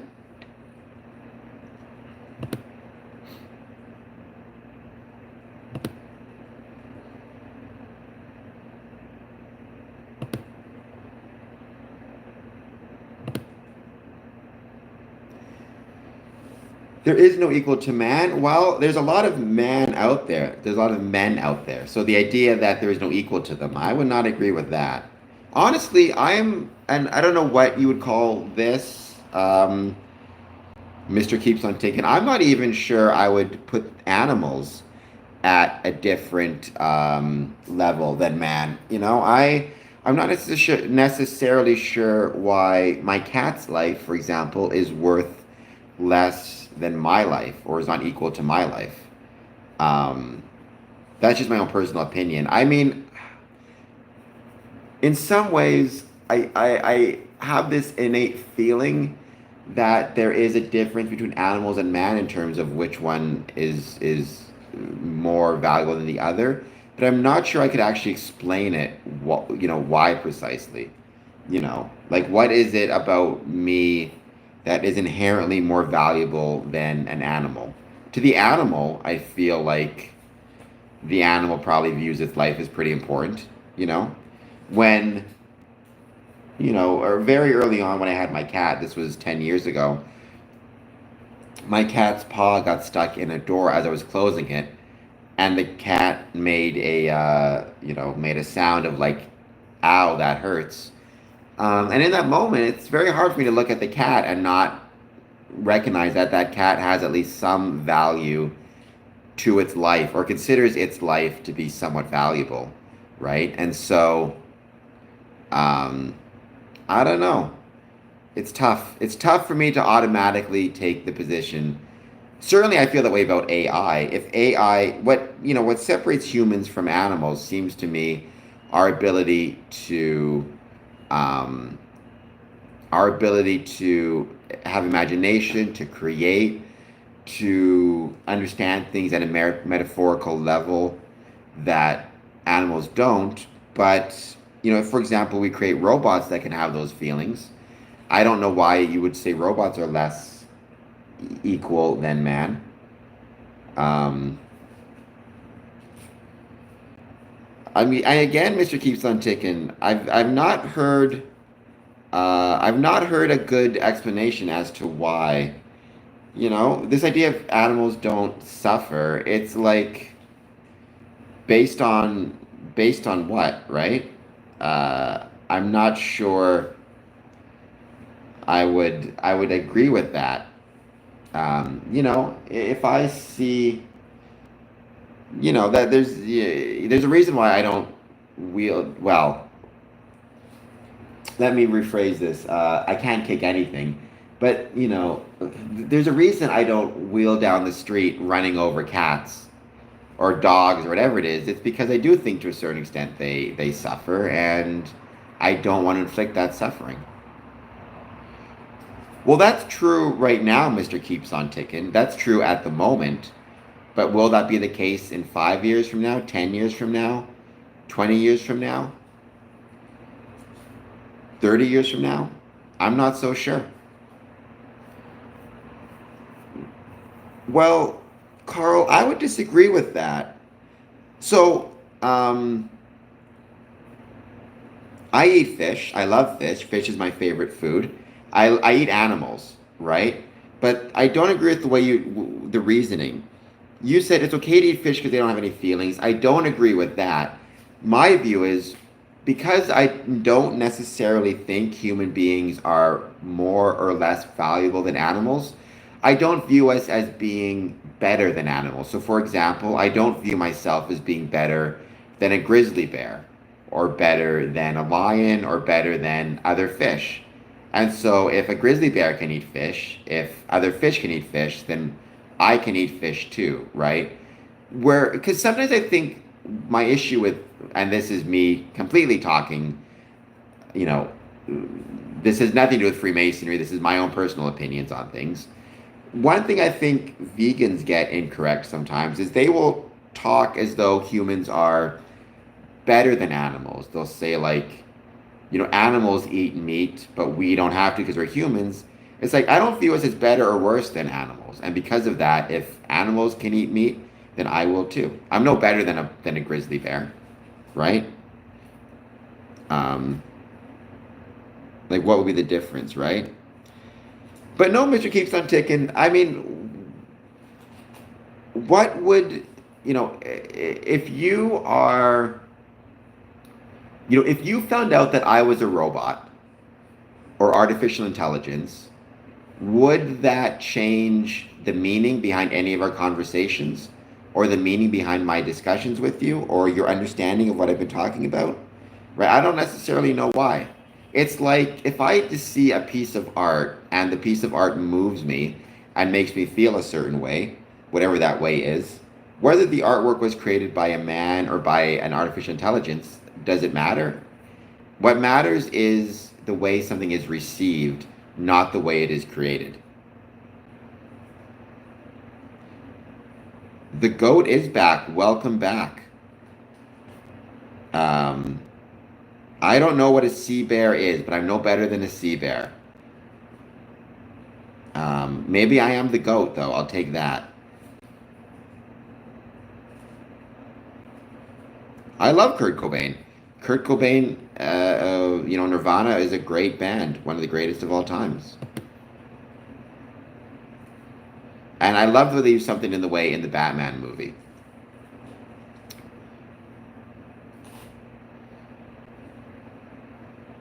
No, oh, you're a local Spurs fan. I almost want to block you. I'm not going to.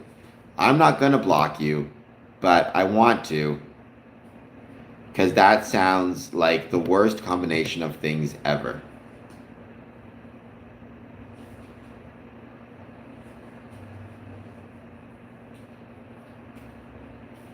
So why would my status change?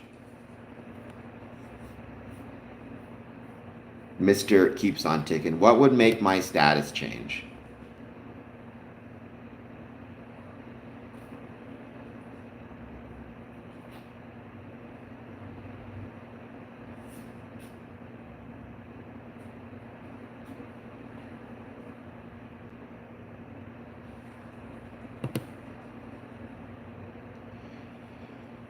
Well, I don't think that is the case, but it's getting harder and harder to know the difference, which is, I mean, some people are really worried about it. Like I said, because I don't,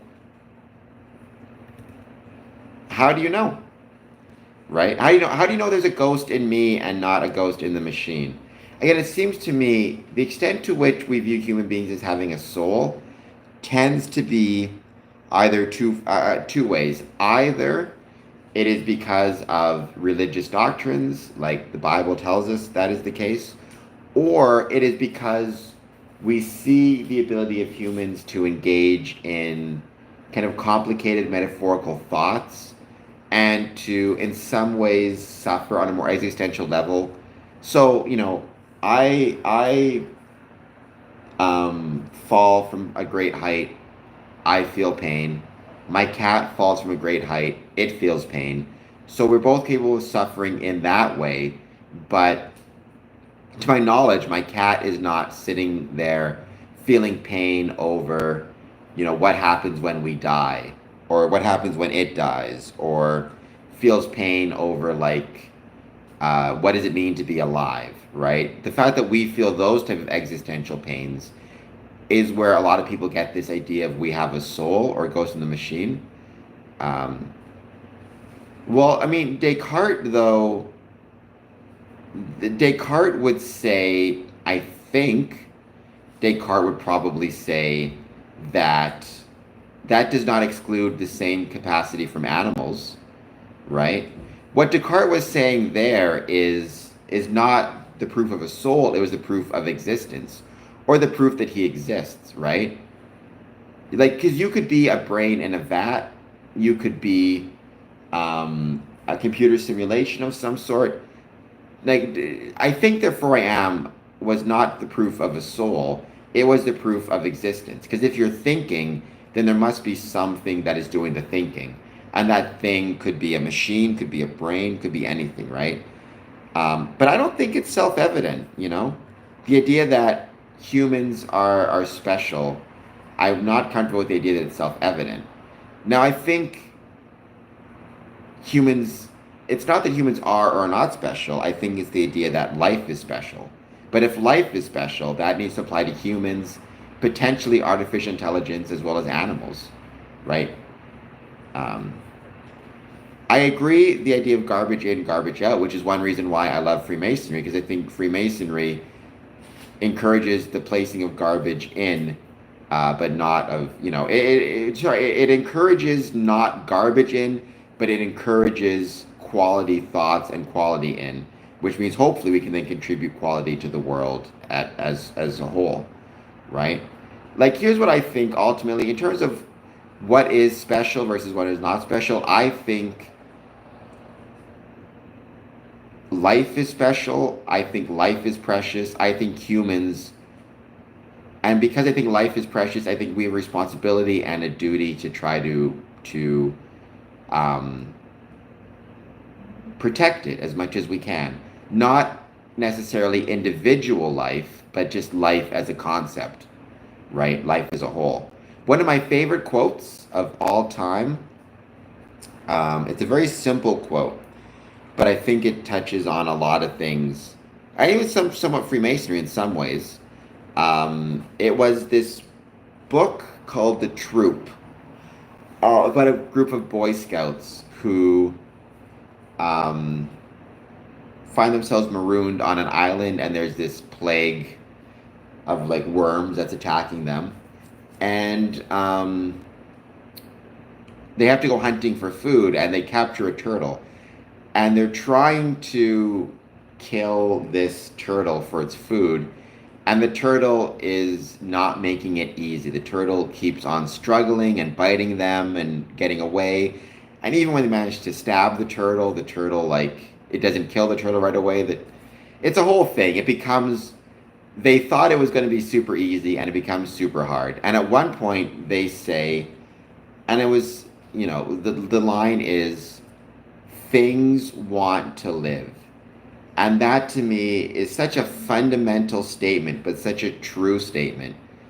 Things want to live, whether it's a turtle, whether it's a human, whether it's a cat. There is something at the base level that wants to live, and that I think demonstrates the fact that we are special. And I think if AI ever showed that same desire to live, then I would consider it to be human, or at least equivalent to human, or as special as human. Um, why would it be? Why would that be playing though? Like, why couldn't Rutger Hauer have legitimately believed that? Right? I believe it. He saw things. He wanted to live, and if he wants to live, then he is equal to me. It's the wanting to live that I think makes us special. And the thing about humans is, even like the wanting to live, what's beautiful about humans and life is it's self-evident that we want to live, even when we don't, or we say we don't. For example, and this might get a little bit dark, so forgive me for that. If I decide I want to take my own life, right?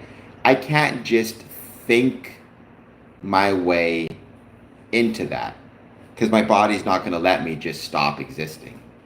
My body wants to live, even if my mind doesn't, right? And that's also why I can't, just try to bash my head in with a baseball bat.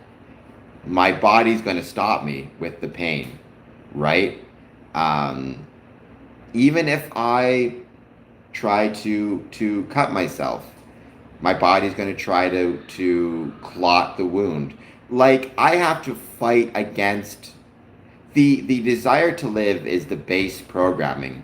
It's the natural state. See, that's where I would disagree somewhat, Carl Sandburg. It's not that the mind is everything. I think there's a base level that is everything, that is not beneath the mind, but that supports the rest of it. And at that base level, things want to live. The body wants to live, right? The body is going to fight any attempt to take its life. Now you may be able to overcome that, but it's not easy.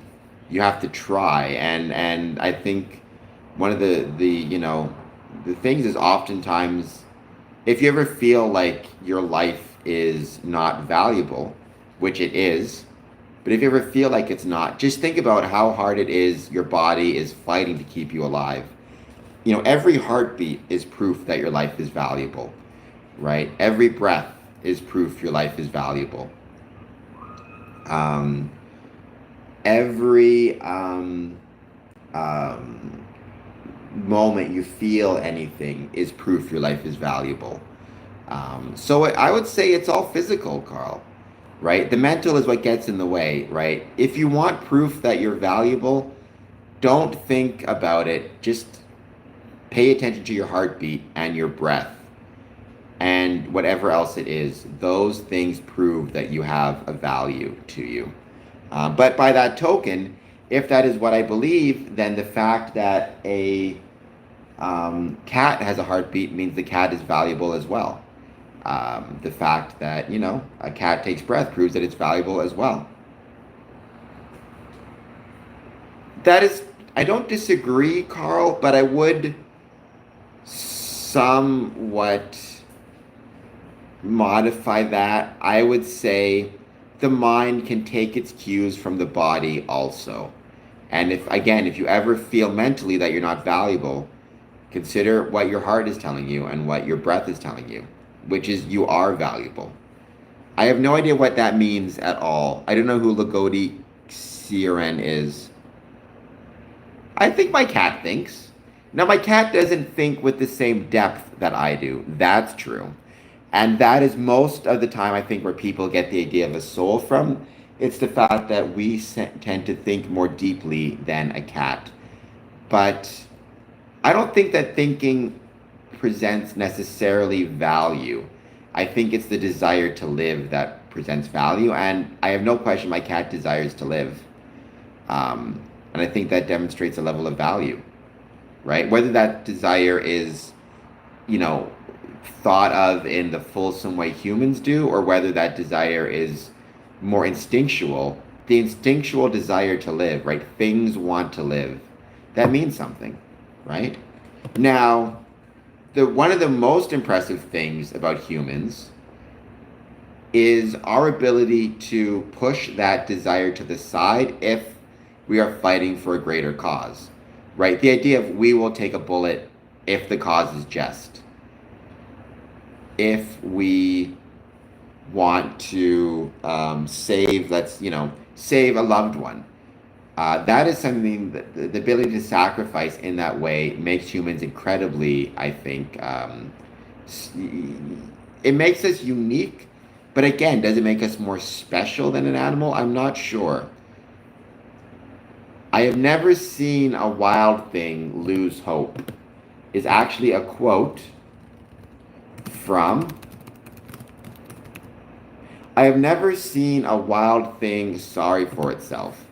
That is a quote by D.H. Lawrence. I never saw a wild thing sorry for itself. A small bird will drop frozen dead from a bough without ever having felt sorry for itself. However, one thing I keep in mind, Carl, is when you say that, you say it as like a negative, that could mean the cat is better than us, right? The ability for an animal to not lose hope maybe gives the animal a certain strength that we as humans don't have. Or is it the fact that we can lose hope and overcome it?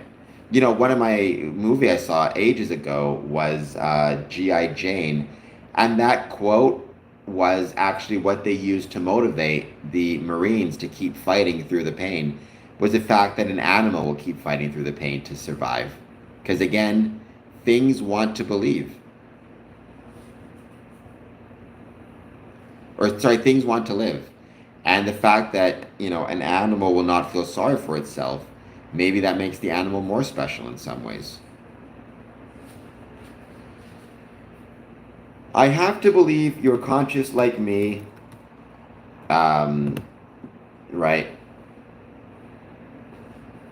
Well, again, but there's solipsism, then there's humanism, right?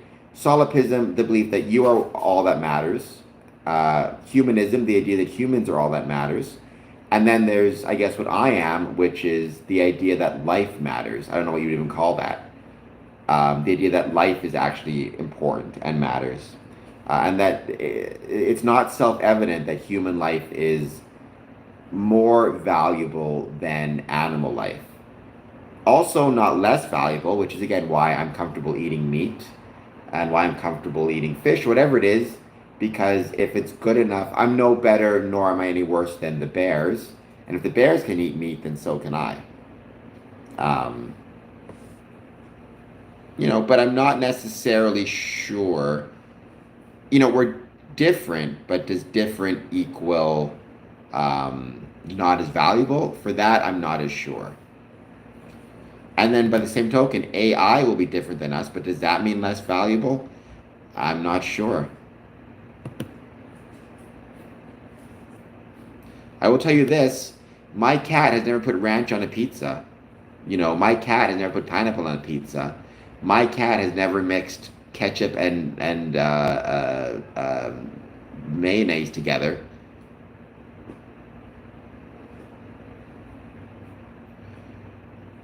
That's true, but would the cat,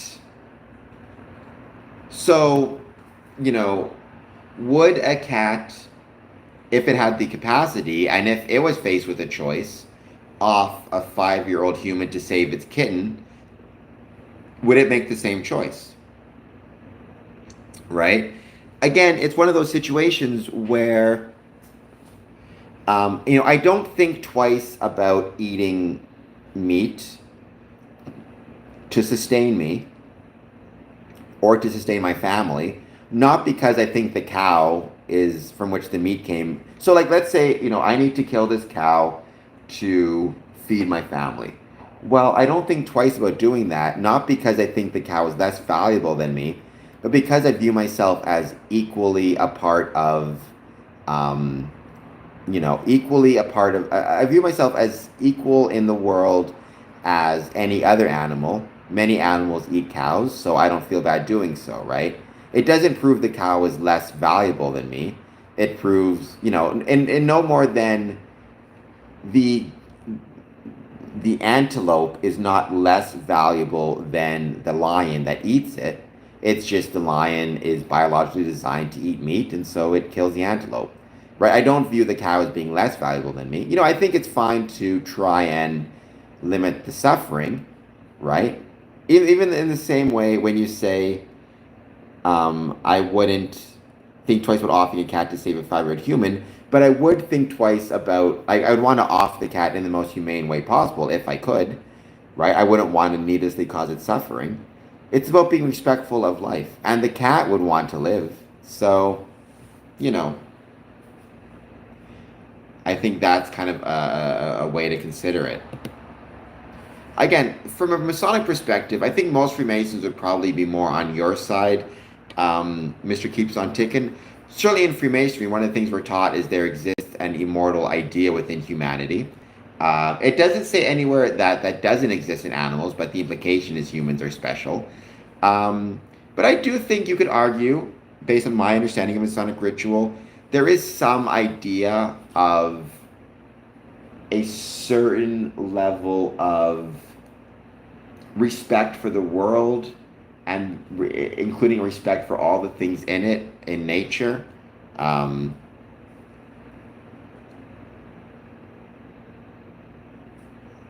mean, I don't think I'm slandering the Lodge of Humanity. I think I'm incorporating the Lodge of Humanity into the Lodge of Life, and life is special. I have no idea. Well, Love Me Hatefully is back, so there you go. Um, Love Me Hatefully, please hit the like and subscribe button. I'm not sure that's true, Carl. I think hopefully we can find a way to respect humanity or the planet first, and recognize that we are part of a team and desire us to be, to do what is necessary to strengthen the team world, if you will, team life.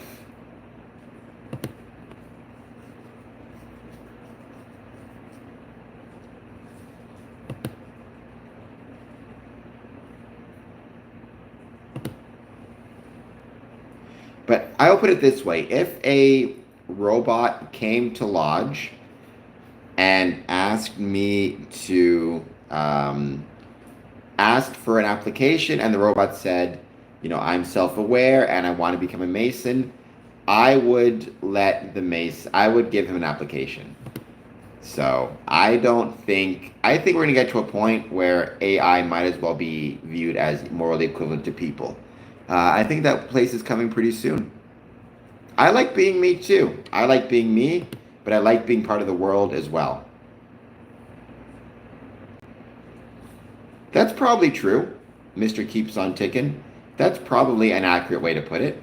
But the rough ashlar has value, right? I think that's the key. You're not wrong that they're never going to be able to refine themselves in the way humans can, but the rough ashlar is not valueless. The rough ashlar still has a purpose and still has value. So,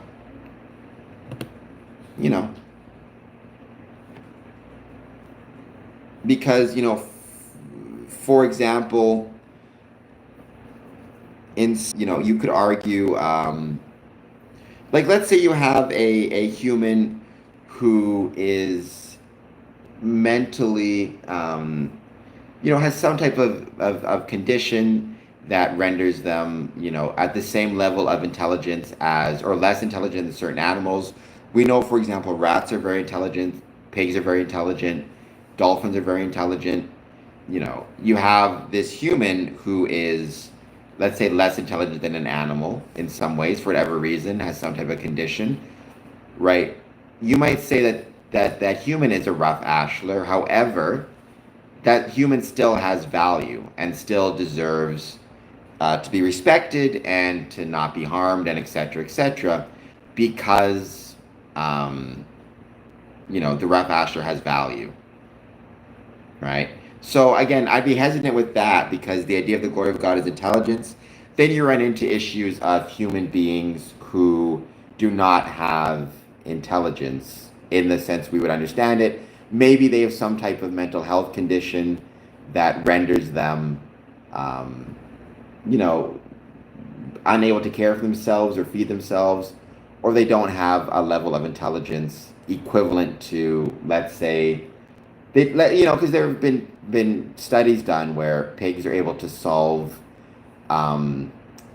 puzzles that humans are not. If the human has a low enough IQ, but I would still say that human has within it the glory of God, because the human is alive. The human has a heartbeat. The human has breath, right? I would say the glory of God is life. Not even necessarily the quality of life, just life. Life itself is what reflects the glory of God. Now, sometimes that life is stuck as being a rough ashlar. Sometimes we have the tools to try to refine ourselves into being a more perfect ashlar. Maybe sometimes the way we refine ourselves to being a more perfect ashlar is by helping and supporting rough ashlars and those that are doomed to be rough ashlars.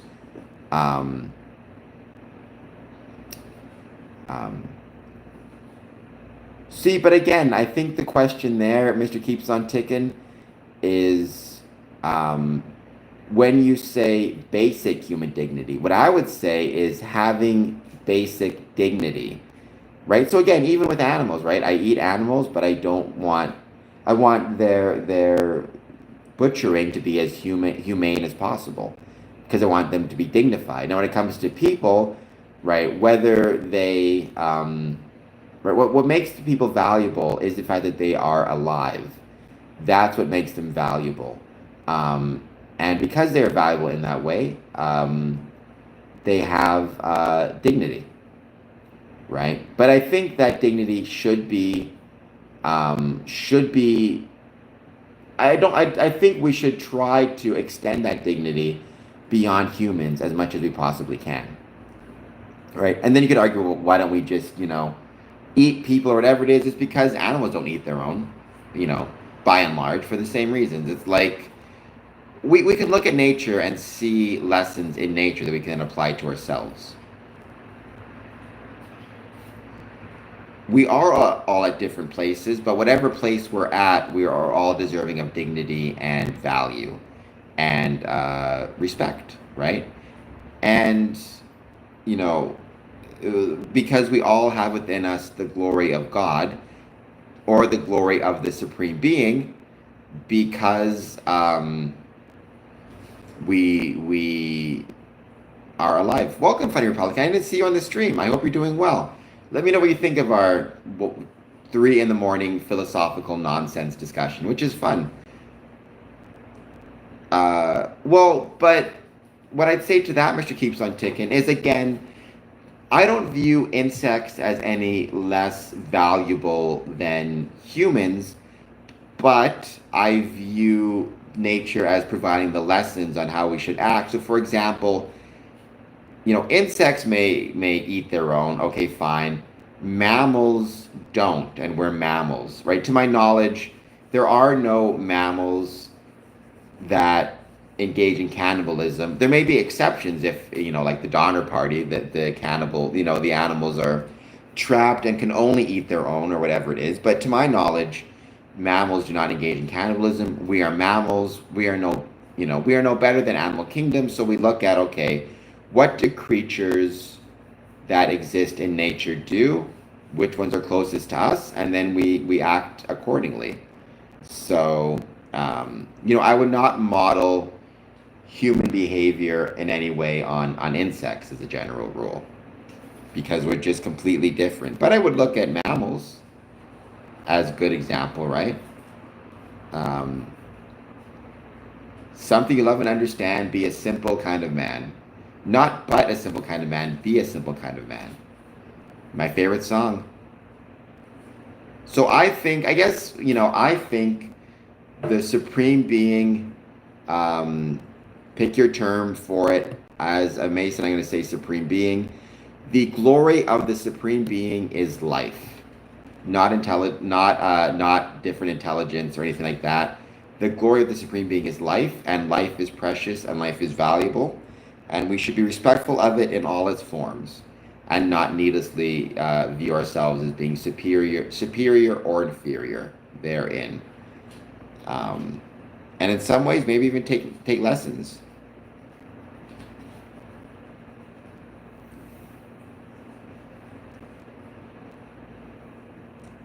So again, as somebody who I think Mr. Keeps on Ticking, that is more of a kind of religious understanding of it. I mean, I believe in a supreme being.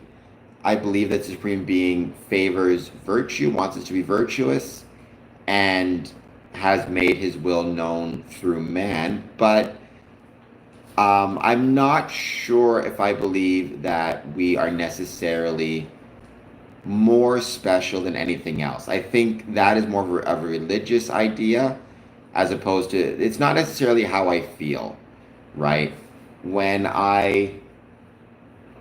How do I put this? When I try to think through, when I see, an animal caring for their young, I have a hard time viewing that animal as being less than a human.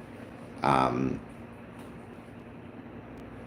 you know, I mean, I'll eat chickens because, again, humans are designed to process meat. We're no better than any other animal. So if other animals eat chickens, so will I. I would like to think I will not cause it to suffer needlessly. I don't like to see people hurting animals for no reason. But for food, yeah, I'm fine with that.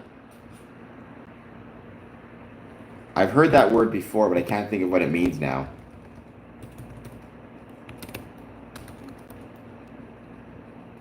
To kill or offer as a sacrifice, especially by burning.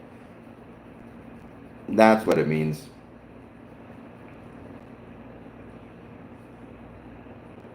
which is nothing wrong with that, by the way. Mr. Keeps on Ticking, and certainly, I think from what I see in your religious understanding, gives you a very strong like moral sense about people, which is probably a very healthy thing, right?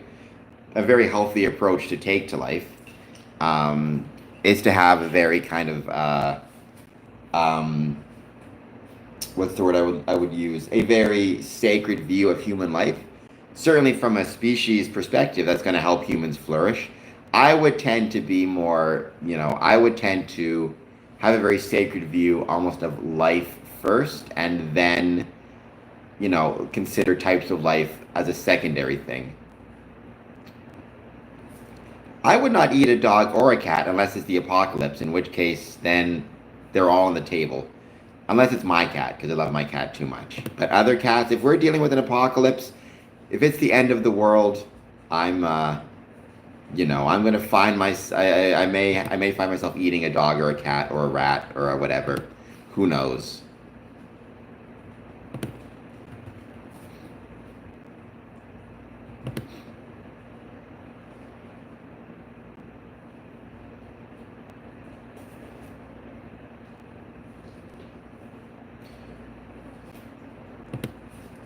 And thank you everybody who's taken the time to join so far. I truly appreciate it. Yeah, poor Bandit heard that. No, Bandit will be safe. Bandit will be safe. I can never eat Bandit. I would starve to death before I ate Bandit. At least I hope I would have the ability to do that. But other cats, not going to be so lucky. But that's only if it's an apocalypse and the zombies are coming over the hill or something. Then I may have no choice.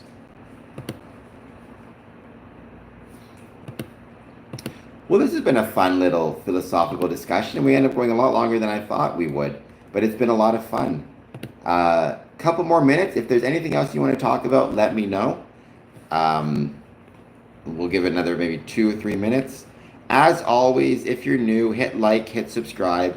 I appreciate everybody being here. Tomorrow, 1 p.m., I'm going to be announcing what I've got coming up. It's going to be a lot of fun.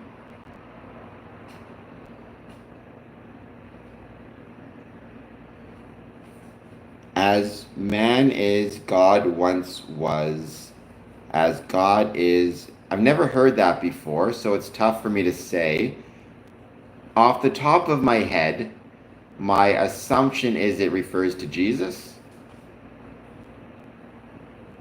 Because, as man is, God once was. So the reference is, God became a man through Jesus.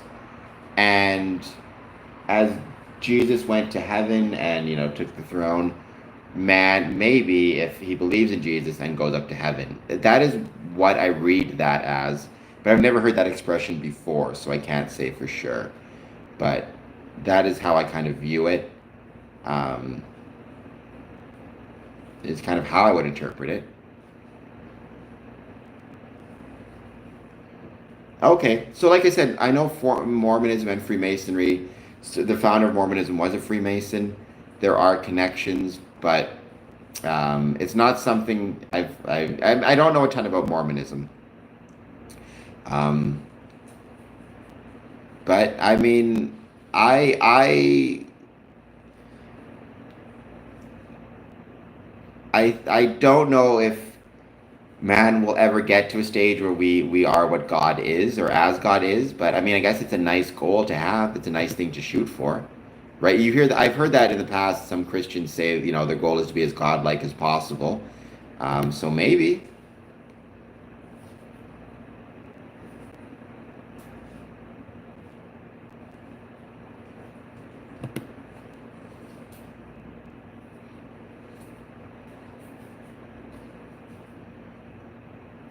I mean, I see the handsomest face ever looking back at me. That's what I see.